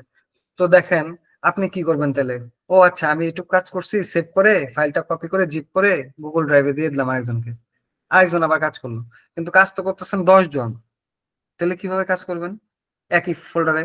ও এক চেঞ্জ করলো, আপনি আরেক চেঞ্জ করলেন, দুইটা তো মিললো না। তাহলে একজনের আপডেট আরেকজনের কাছে কিভাবে যাবে? আমার তো কাজ করতে হবে একটা জায়গায় না, সব জায়গায় কাজ করলে আমি কারটা সঠিক মনে করব। এই সেন্ট্রাল যে একটা জায়গায় কোড থাকবে এটা আমরা গিটে রাখি, গিটে রাখি। একই ফাইল একসঙ্গে 3-4 জন কাজ করতেছে, গুড, ভালো কথা। গুগল ডক্স এর মতো চিন্তা করেন, গুগল ডক্স এর মতো। গুগল ডক্সে একটা ফাইল রেখে দিচ্ছেন, একই সাথে আপনি এডিট করতেছেন, আরেকজন এডিট করতেছে। ও কি এডিট করতেছে, ও সেভ দিলে আপনার আপডেট হয়ে যায়, আপনি কি করতেছেন আপডেট দিলে ওর হয়ে যায়। এই কাজটাই আমরা গিট দিয়ে করি। হ্যাঁ, সেন্ট্রাল একটা জায়গায় রাখি এবং পুরা হিস্ট্রিটা রাখি যে কে কি চেঞ্জ করতেছে। এর জন্য কি একটার কিন্তু 4-5টা কপিও তৈরি হচ্ছে না, ও ইন্টারনালি ম্যানেজ করতেছে। আপনি হিস্ট্রি দেখলে গিট সফটওয়্যার আপনাকে হিস্ট্রি দিবে, প্রপার্টিসে যায় দেখতে হবে না। হ্যাঁ, এটা হলো গিটের কাজ। তো গিট হলো একটা সফটওয়্যার। এখন যেমন অপারেটিং সিস্টেম, হুম এটা একটা সিস্টেম। অনেকের অপারেটিং সিস্টেম আছে, উইন্ডোজের আছে, তারপরে আহ যেটা বললাম ম্যাকের আছে ওএস, যেমন মোবাইলের অপারেটিং সিস্টেম অ্যান্ড্রয়েড আছে, আবার আইওএস আছে, রাইট, বিভিন্ন রকম আছে। তো এই গিট তো হলো একটা মেইন সফটওয়্যার। এটার আবার অনেকজন প্রোভাইডার আছে। অনেকজন প্রোভাইডার আছে, যেমন স্ট্রিমিং সাইটেরই অনেকজন প্রোভাইডার আছে না, কেউ ডিজনি, কেউ হটস্টার, রাইট, কেউ নেটফ্লিক্স। কিন্তু বিজনেস তো একটাই, কিন্তু সবার কম যে ইগুলো আছে, আইটেম গুলো, ডিসপ্লে আইটেম বা কম্পোনেন্ট গুলো আলাদা আলাদা। তো গিটও একটা জিনিস, এটাকে নিয়ে অনেকে প্রোভাইডার দেয়, যেমন গিট হাব আছে, গিট হাব ফ্রি দেয়। তারপরে দেখি নামটা ভুলে গেলাম আপনার, গিট হাব, আচ্ছা, এই দেখেন গিট ল্যাব আছে, লঞ্চ প্যাড আছে, বিট বাকেট আছে, গিট টি আছে, গিট গিট বাকেট আছে, হ্যাঁ, গিট হাব আছে। তো সবচেয়ে বেশি মানুষজন গিট হাব ইউজ করে। গিট হাব আগে ইয়ে ছিল, আর একজন ওপেন সোর্সের ছিল, পরে মাইক্রোসফট কিনে নিছে আর কি। মাইক্রোসফট নাকি কে কিনে নিল, আচ্ছা যাই হোক, মাইক্রোসফট কিনে নিছে।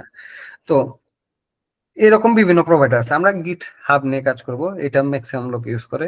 এটা আমাদের ফ্রিতে অ্যাকাউন্ট খোলা যায়। তো আপনারা গিট হাবে যে একটা অ্যাকাউন্ট খুলে ফেলবেন, গিট হাব, এগুলো আমি ওই ক্লাস নোটসে এগুলা দিয়ে দেবো। কিন্তু আপনাদের কিন্তু এখন নোট রাখতে হবে যে কোনটা কেন, কোনটা কি কাজে ইউজ করতেছেন, নাহলে ব্যাপার বিপদে পড়বেন। নোট না রাখলে হবে না, হ্যাঁ। তো গিট হাবে যে আপনারা একটা অ্যাকাউন্ট খুলবেন, এটা আমার অ্যাকাউন্ট আছে দেখে এই জায়গায় চলে আসছে।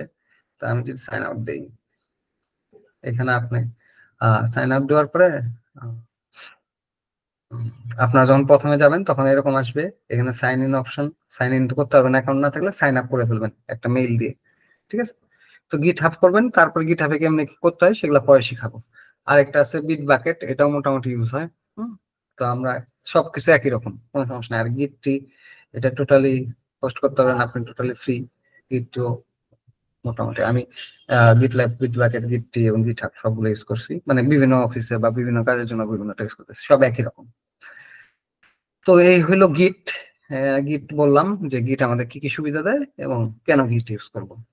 তো এইটুকুই ছিল আজকের ক্লাসে। তো একটু তাহলে সবাই সবার এক্সপিরিয়েন্স, এখন সবারই কথা বলতে হবে। তাহলে সুমন ভাই আপনি শুরু করেন, যে আপনার যদি কোনো কোশ্চেন বা কোনো নোট নিয়ে থাকেন বা কোনো প্রবলেম থাকে, বা ক্লাসটা যতটুকু বলছি ততটুকু কেন আপনাকে আর এক্সট্রা বলতে হতো, টোটাল একটা আসলে আপনি ভালো মন্দ টোটাল বলেন, সুমন ভাই। আহ, হ্যাঁ ভাই, আমি মোটামুটি ক্লাসটা দেখলাম, সম্পূর্ণটাই দেখলাম এবং শুরু থেকে শেষ পর্যন্ত ভালোই লাগছে। সবকিছুই মোটামুটি ইন্টারেক্টিভ ছিল, যেহেতু মানে কিছু কিছু টার্মের সাথে আমি পরিচিত ছিলাম। হ্যাঁ, আর আমার মানে মোবাইল ইন্ডের সাথে আমি একটু সিমিলার করার ট্রাই করতেছিলাম। তো জি, ওভারঅল ভালো ছিল। আর কোনো কোশ্চেন বা আরো কোশ্চেন যদি ডিটেইলস বলতে লাগে একটাই ছিল, আপনার? ওই যে একটা জিনিস দেখাইলেন যে ডটনেট কোর, তারপরে হচ্ছে আবার দেখাইলেন ওইখানে 7। হ্যাঁ, জি, তো ধরেন আমাদের যেমন আমি অ্যান্ড্রয়েডে কাজ করি, তো অ্যান্ড্রয়েডে আগে অনেক জি, আগে যেটা ছিল আর কি, মানে যখন ইক্লিপসে যেগুলো রান করতাম, তারপর ওইগুলো হুম আবার হচ্ছে হুম হুম, অ্যান্ড্রয়েড স্টুডিওতে রান করতে একটু ঝামেলা হতো। হ্যাঁ, জি, তো পরে তো ভার্সন গুলো চেঞ্জ হওয়ার পরে আসলে এই প্রবলেম গুলো সলভ হয়ে গেছে। এখন বিভিন্ন অ্যান্ড্রয়েড স্টুডিও যে জি, প্রজেক্ট এই ভার্সনে রান হোক, এখন রান হয় ইজিলি। তো আমি ধরেন কোন একটা হুম, প্রজেক্ট, আমি যদি ডটনেট করে ধরেন, কোর বলতে হচ্ছে 5 নাকি, হ্যাঁ 5 বলেন। তো আমি ধরেন 5-এ আচ্ছা করলাম, 5-এ করার পরে ওটা আবার 8-এ রান কি করবে, 8 বা 7-এ আচ্ছা। রান করবে কি, কোনো সমস্যা যেটা হলো আপনার তো রান করার আগে ডটনেট, ডটনেট কোর ডেভেলপমেন্ট এনভায়রনমেন্ট যেটা, হ্যাঁ, 5 এর জন্য যেটা ছিল 8 এর জন্য তো আপডেটেড, সেটা আপনার পিসিতে ইনস্টল করে নিতে হবে। এটা হলো একটা কথা।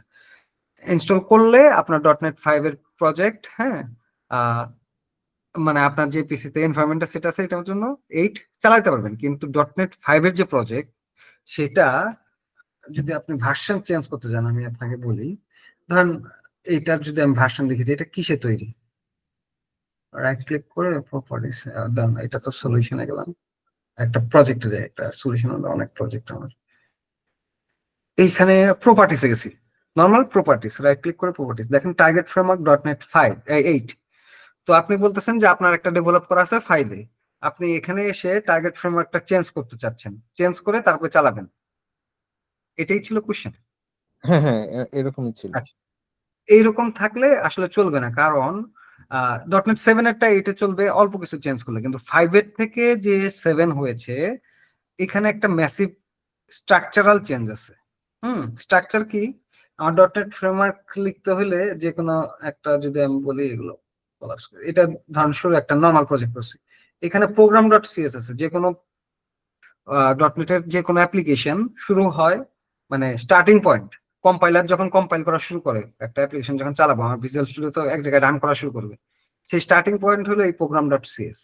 হ্যাঁ, এখন প্রোগ্রাম ডট সিএস এ ডটনেট 5 এর জন্য ও ওর হিসাব করা আছে একরকম, আর ডটনেট 8 এর জন্য কম্পাইলার চিন্তা করবে আরেক রকম। আপনি যখন ডটনেট 8 সিলেক্ট করবেন ফ্রেমওয়ার্ক, কিন্তু আপনি কোড লিখছেন 5 এর স্টাইলে, তখনও চলবে না, এখানে এরর দিবে যে ভাই আমি তো এইগুলা খুঁজে পাচ্ছি না, কিছু জিনিস লাগতো 5 এ, বা এইটা কিছু জিনিস এক্সট্রা আছে। এটা কম্প্যাটিবিলিটি মিসম্যাচ করবে। এই ক্ষেত্রে যেগুলো 5 এর অ্যাপ্লিকেশন 7 এ কনভার্ট করা যায়, খুব বেশি সময় লাগে না, অল্প কিছু চেঞ্জ করতে হয়। আমরা তো সবসময় নতুন নতুন ভার্সন আসে, আমরা ভার্সন আপগ্রেড করি, কিন্তু অল্প কিছু চেঞ্জ করতে হয়। আবার 7 থেকে 8 9 এগুলোর মধ্যে চেঞ্জ নাই, এগুলো মোটামুটি একই স্ট্রাকচার, কিন্তু 5 থেকে 7 এ একটু স্ট্রাকচারাল চেঞ্জ আছে, যে কারণে আপনার প্রোগ্রাম ডট সিএস আরো এক্সট্রা কিছু ফাইল ফেলে দিতে হবে, এবং প্রোগ্রাম ডট সিএস টা একটু অন্যভাবে লিখতে হবে, মানে আগে পরে কিছু জিনিস, সি শার্প তো একই, কিন্তু কিছু জিনিস আপনার মানে এই সিরিয়াল সিকোয়েন্স চেঞ্জ করতে হবে। অল্প কিছু চেঞ্জ করলে চলবে, কিন্তু চেঞ্জ না করলে চলবে না 5 থেকে 7, বাট 7 এরটা 8 এ চলবে। হ্যাঁ ভাই, আমি কি ক্লিয়ার করতে পারছি? হ্যাঁ হ্যাঁ ভাই, ক্লিয়ার মোটামুটি হলো। আরো মনে হয় যে কাজটা করা শুরু হলে আরো ভালো বুঝবো। এই যে হ্যাঁ যেমন হ্যাঁ হ্যাঁ প্রবলেম আরো clear হবে। আবার এখানে কত কি দেখতেছি, আসলে এইগুলো তো টোটালি আননোন। হ্যাঁ, হ্যাঁ হ্যাঁ আসলে বুঝবো আশা করা যায়। হ্যাঁ, অবশ্যই বুঝবেন ভাই, কারণ শুরু করলেই দেখবেন যে তখন ইজি হয়ে গেছে, আমরা তো আস্তে আস্তে যাবো। তো যেহেতু আপনাদের সবাই প্রোগ্রামিং ল্যাঙ্গুয়েজ নিয়ে ধারণা আছে, তো আশা করি সমস্যা হবে না। আর এই জিনিসগুলো, কিছু জিনিস আছে এগুলো এত কিছু আমাদের লিখতে হয় না, ওই যে বললাম ডটনেট ফ্রেমওয়ার্ক আছে, আমি একটা বিল্ট ইন কম্প্যাক্ট প্রজেক্ট নিবো, ও আমার তৈরি করে দিবে এগুলা। হ্যাঁ, কিন্তু জানতে হবে যে আসলে কোনটাতে কি হচ্ছে। এই, আচ্ছা পুলক ভাই, আপনি যদি একটু বলতেন। যে ক্লাস ভালো ছিল, সিএলআর গার্বেজ কালেক্টর, তারপর গিট সম্পর্কে ভালো ভালো যে বলছিল। আচ্ছা, আর যদি কোনো কিছুর উপরে ডিটেল জানতে হয় কোয়েশ্চেন করতে পারেন, কোনো না, কোয়েশ্চেন করতে সমস্যা নেই। আপাতত ভাই কোশ্চেন নেই। আচ্ছা, যে কোনো কোয়েশ্চেন, আর সমস্যা নাই যদি কোনো কোয়েশ্চেনের অ্যান্সার আমি না জানি, জেনে পরের দিন জানাবো। অবশ্যই ভাই। এবং এবং আপনারা কিছু নোট অবশ্যই নেবেন, যে দেখা যায় যে এই সময় অনেক কিছু মনে পড়ে না, পরে আপনার তো বাসায় কাজ করতে হবে, আমি তো অনেকগুলো কাজ দিয়ে দিছি অলরেডি, যখন করতে যাবেন তখন কোনো প্রবলেম ফেস করবেন, তখন হোয়াটসঅ্যাপে যে গ্রুপটা আছে সেখানে নক দিতে পারেন, কোনো সমস্যা নেই। সাইফুল ইসলাম ভাইয়া।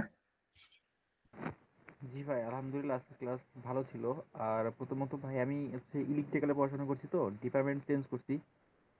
ধরতে গেলে জি। নতুনই আসলে, আসলে কম্পিউটার সায়েন্সের দিকে আসলে আর কি। হ্যাঁ হ্যাঁ, হ্যাঁ প্রথম দিকে আমাকে একটু আসলে ভালোই এসে দিক পেতে হবে আসলে আর কি। হ্যাঁ, যাক হ্যাঁ, তারপর কোনো আপনার সমস্যা নাই। আজকে বললাম না যে অনেক কিছু বলছি যেগুলো হয়তো বুঝবেন না, তো সেটা কোনো সমস্যা নাই। হ্যাঁ, যেগুলা আমরা যখন হ্যান্ডস অন যাবো তখন বুঝবেন। তো আজকে যেগুলো বলছি একটু নোট নিয়ে রাখেন, এগুলো হলো থিওরিটিক্যাল জিনিস সব।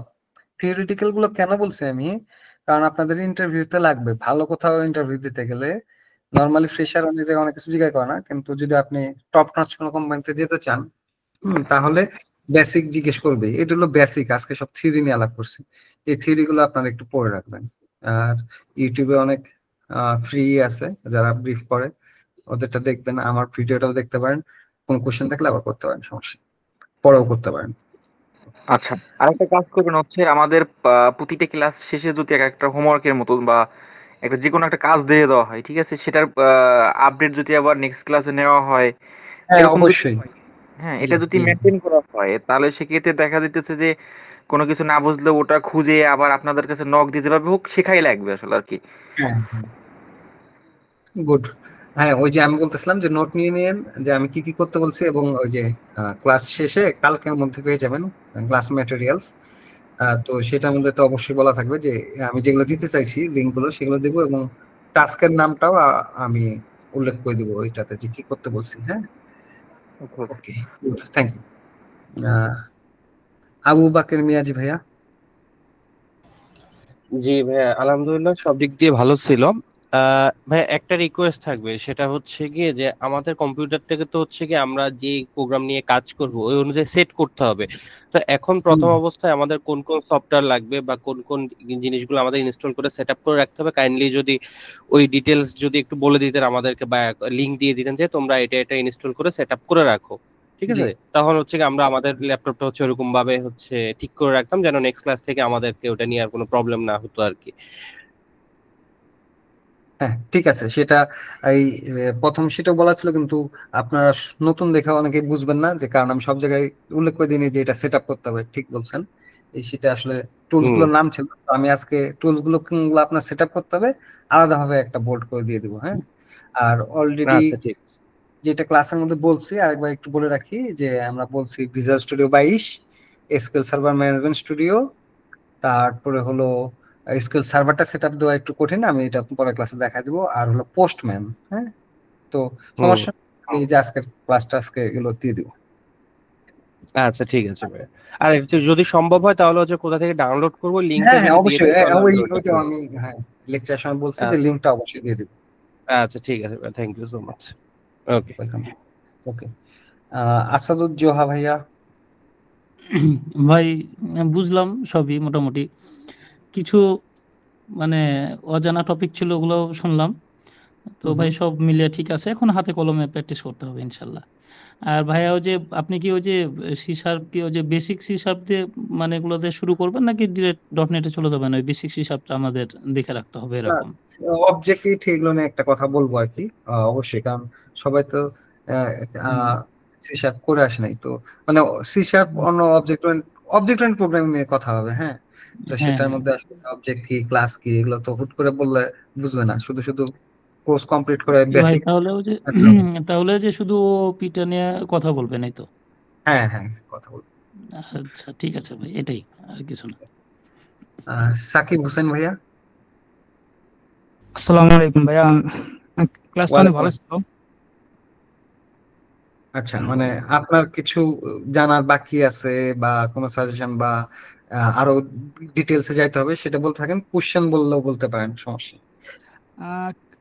কোশ্চেন বলতে আমার ক্লাসটা ভালোই লাগছে, ভালোই ছিল। আমার কিছু পরামর্শ লাগতো, যেমন আমি ডট নেট হচ্ছে 3-4 মাস থেকেই নিজে নিজে সেলফ স্টাডি করতেছি, হুম বাট হুম এখন হচ্ছে ওয়েব এপিআইটা ট্রাই করতেছি, পোস্টম্যান আবার হচ্ছে হলো জট টোকেনটা, ওটা নিয়ে একটু কাজ করতেছি। মানে এখন আমার হুম। কিভাবে আগানো উচিত যদি একটু পরামর্শ দিতেন। আচ্ছা, যেটা হলো আপনি তো পোস্টম্যান জিডব্লিউটি বললেন, অনেক কিছু নিয়ে করছেন, কিন্তু বেসিক থেকে শুরু করতে হবে। পরামর্শ একটাই, যে ধরেন আপনি একটা টিউটোরিয়াল দেখে, যে কোনো টিউটোরিয়াল দেখে আমরা কিন্তু করে ফেলতে পারি প্রজেক্ট, কিন্তু প্রজেক্ট করলে আমি যদি না জানি ভিতরে জিনিসগুলো, আপনি যখন এপিআই তৈরি করছেন তখন কিন্তু আপনার প্রোগ্রাম ডট সিএস এটা লিখতে হয়েছে, বা এটা অটোমেটিক তৈরি হয়ে গেছে, এনে কিছু লাগে নাই, আপনি ইউজ করেন নাই, কথা কথা। কিন্তু আসলে অ্যাড কন্ট্রোলার উইথ ভিউ, তারপরে যে অ্যাড ডিবি কনটেক্সট, এগুলো কাজ কি, হ্যাঁ, এবং আপনার এখানে চেঞ্জ করতে হলে কি করতে হয় না, এগুলো হলো ডিটেলস, ডিপ। হ্যাঁ, ডিপটা প্রথমে বেসটা ঠিক করতে হবে। প্রথম কথা হলো বেসটা ঠিক করতে হবে। কাজ ভাই করাই যাবে, কাজ করা খুব কঠিন না, এখন তো চ্যাট জিপিটি ম্যাট জিপিটি অনেক কিছু আছে, অ্যাকুরেট আপনি প্রবলেম বললে প্রবলেম সলিউশন দিয়ে দিবে, কিন্তু আপনার প্রবলেমটা যে বলতে হবে এবং কোনটা বেস্ট সেটা জানতে হবে। হ্যাঁ, এটার জন্য বেসমেন্টটা একটু জরুরি দরকার। হ্যাঁ, এবং আমি আপনাদের সবাইকে আরেকটা জিনিস বলবো, যে হালকা একটু আহ, যারা একটু আরেকটু ভালোর দিকে যেতে চান, সবার জন্য ইম্পর্টেন্ট না, তো যারা খুব বেশি ডিপে যেতে চান, যে ভিতরে সিস্টেমের নিয়ে যদি কাজ করতে চান, শুধু অ্যাপ না বানায়, হ্যাঁ, তাহলে বলবো যে আমি, যদি কারোর এই ভালো থাকে যে আমি আসলে আহ, দেখা যাচ্ছে যে গুগল মাইক্রোসফট বা এরকম যে ফ্র্যাঙ্ক কোম্পানি, এগুলোতে আমি ট্রাই করবো। তো সেই ক্ষেত্রে ডাটা স্ট্রাকচারটা খুব গুরুত্বপূর্ণ আর কি। এই আমাদের অ্যাপ্লিকেশনেও লাগে, এত বেশি লাগে না, যেগুলো আমি হালকা বলবো তাতে হবে, কিন্তু কেউ যদি ভালো এম করতে চান যে আমি ওই লেভেলে কাজ করব, তাহলে data structure and algorithm, DSA, এইটা খুব ভালো জানতে হবে। জি ভাই, এটা আমি করতেছি, 1.5 বছর থেকে আমি রানিং আছি। কোড ফোর্সে মোটামুটি 400+ প্রবলেম সলভ করছি, আর আচ্ছা, লিড কোডও পাশাপাশি ট্রাই করতেছি। লিড কোডে কত করছেন? লিড করে শুরু করছি, রিসেন্ট শুরু করছি, মেবি আচ্ছা 25+ এরকম শুরু করছি। মানে ওখানে করতেছি কোডে ই করবেন। বেশি ফোকাস ছিল কোড ফোর্সে, তো কম্পিউটার প্রোগ্রামিং এ বুঝতে এজন্য পারছি। তো লিড কোডটা করলে লিড কোডের গুলো আসলে ওই ইন্টারভিউর সাথে অনেক জায়গায় ম্যাচ করে প্যাটার্ন গুলো, বুঝছেন? তো যে কারণে সব একই, আপনার তো সবকিছু লজিক তৈরি করা, কিন্তু লিড কোডের প্যাটার্ন গুলো ম্যাচ করে এবং লিড কোডে কিছু ফ্যাসিলিটি আছে, ইউজার ফ্রেন্ডলি অনেক, হ্যাঁ, ডেইলি মানে চ্যালেঞ্জ স্ট্রেট ফরওয়ার্ড একদম, মানে ইয়াগুলো স্ট্রেট ফরওয়ার্ড কোশ্চেন হ্যাঁ গুলো। হ্যাঁ হ্যাঁ। তো ওই ডেইলি চ্যালেঞ্জ আছে লিড কোডের, ডেইলি চ্যালেঞ্জ গুলো ট্রাই করতে হয় যে প্রতিদিন আমি একটা করে মিনিমাম করবো। তারপর ওদের তো আপনার লিড কোড 75 আছে, ব্লাইন্ড 75, সেগুলো করতে পারেন। আবার যদি যেহেতু আপনি করছেন আগে, আর যদি যারা শুরু করবেন তারা ইজি দিয়ে শুরু করবেন প্রথমে, হ্যাঁ, ইজি দিয়ে শুরু করবেন, তো সমস্যা নাই। আমিও এখানে করি। সাপোর্ট সিস্টেম কিরকম হবে? সাপোর্ট সিস্টেমটা মানে কিসের? সাপোর্টটা, মানে যদি কিছু প্রবলেমে পড়ে কিভাবে ও সাপোর্টটা আচ্ছা, প্রবলেম হলে যে হোয়াটসঅ্যাপ গ্রুপটা আছে সেটার মধ্যে নক দিবেন। তো আমরা চেষ্টা করবো সাথে সাথে বলার, না হলেও দিনেরটা অবশ্যই দিনে পেয়ে যাবেন, হ্যাঁ, বড় কোনো প্রবলেম হবে সাপোর্ট। আর তাছাড়া যে কোনো ছোটখাটো কোশ্চেন আপনি যদি সরাসরি আপনাকে খুব ডিটেলস না ঢুকে দেখাইতে হয়, তাহলে ওইটার সাথে সাথে আপনার রেসপন্স পেয়ে যাবেন উইদিন 1 hour 2 hours হোয়াটসঅ্যাপ গ্রুপে। আর যদি আমি মনে করি খুব সিভিয়ার, তাহলে আমার সাথে পার্সোনাল যোগাযোগ করতে দিব, পার্সোনাল যোগাযোগ করবো, সমস্যা নেই। আচ্ছা, ঠিক আছে ভাইয়া, ধন্যবাদ। আচ্ছা, ওকে, তাহলে তো আজকের আমাদের এটুকুই ছিল।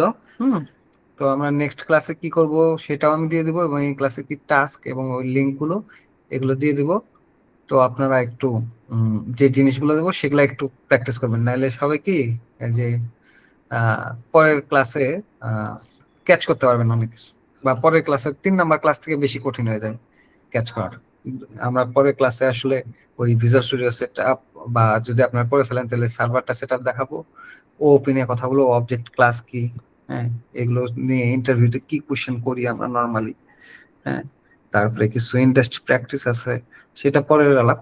কিন্তু আমি নামগুলো জানা রাখবো, আপনার নোট নিয়ে রাখবেন। এগুলো হবে আমাদের প্রজেক্ট যখন মাঝামাঝি আসবে, তখন আমরা ইন্ডাস্ট্রি প্র্যাকটিস গুলো ফলো করবো, ঠিক আছে? আগে হলো কাজ আসছে, আমি এটা সলিউশন দায় করাবো, তারপরে এটা ফাইন টিউন করবো, ইন্ডাস্ট্রি প্র্যাকটিস করবো, সবকিছু করবো আপাতত। কারণ নাহলে আপনার প্রথম থেকে যদি ওইসব ফলো করি আপনারা ম্যাচ করতে পারবেন না, কারণ আমরা তো এটা শুরু করতেছি from the beginning, very beginning. কিন্তু আপনাদের প্রচুর সময় দিতে হবে আর কি, হ্যাঁ, মানে জানেনই তো যে আসলে যে সত্য কথা, যে ভার্সিটি তো ক্লাস করেছেন, ভার্সিটি আমাদের ভার্সিটি আসলে ইন্ডাস্ট্রি প্র্যাকটিস সেন্টার এগুলো কিছু করায় না কোথাও, এবং অন্যান্য জায়গায় তো কোর্স করে কোর্সের ক্লাস থাকবে সপ্তাহে 3 ঘন্টা, 3 ঘন্টা দিয়ে কি আহ শুধু ক্লাস করে কি কেউ প্রোগ্রামার হয়ে যেতে পারবে? পারবে না ভাই, হ্যাঁ। তো নিজের করতে হবে, যেটা হলো সত্য কথা, হ্যাঁ, নিজের করতে হবে। এই কোর্স করায় দেবো, কোর্স করায় বললাম যে ভাই আপনি শুধু ক্লাসগুলো করছেন, আপনি 100% চাকরি পেয়ে যাবেন। হয় কোর্স গুলো করে আপনি যদি না করেন, কোনো একটা চাকরিতে টিকতে পারবেন ইন্টারভিউতে, এটা মোটামুটি আমার আশা আছে, যে এগুলো যদি শুধু একটু প্র্যাকটিস করেন। কিন্তু চাকরিতে ইন্টারভিউ টিকা পরে চাকরিতে কাজ তো করতে হবে, তাই না? তো এর জন্য নিজের প্র্যাকটিস করতে হবে, নিজের প্র্যাকটিসের উপরে আর কিছু নেই। আর যে কোনো কোয়েশ্চেন বা প্রবলেম থাকলে আমার সাথে শেয়ার করবেন, ঠিক আছে? আর ক্লাস রেকর্ডিংটা মনে হয় ভাইয়া শেয়ার করে দেবে, সমস্যা নেই। ওকে, তো that's all from my side. আর আপনাদের এখনো কোনো কোয়েশ্চেন থাকলে করতে পারেন, নাহলে আমরা শেষ করে দেবো।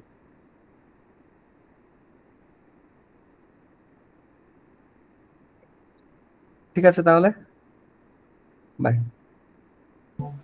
Yes. ওকে, সবাই ভালো থাকবেন। Yes, আসসালামু আলাইকুম। ওয়ালাইকুম আসসালাম।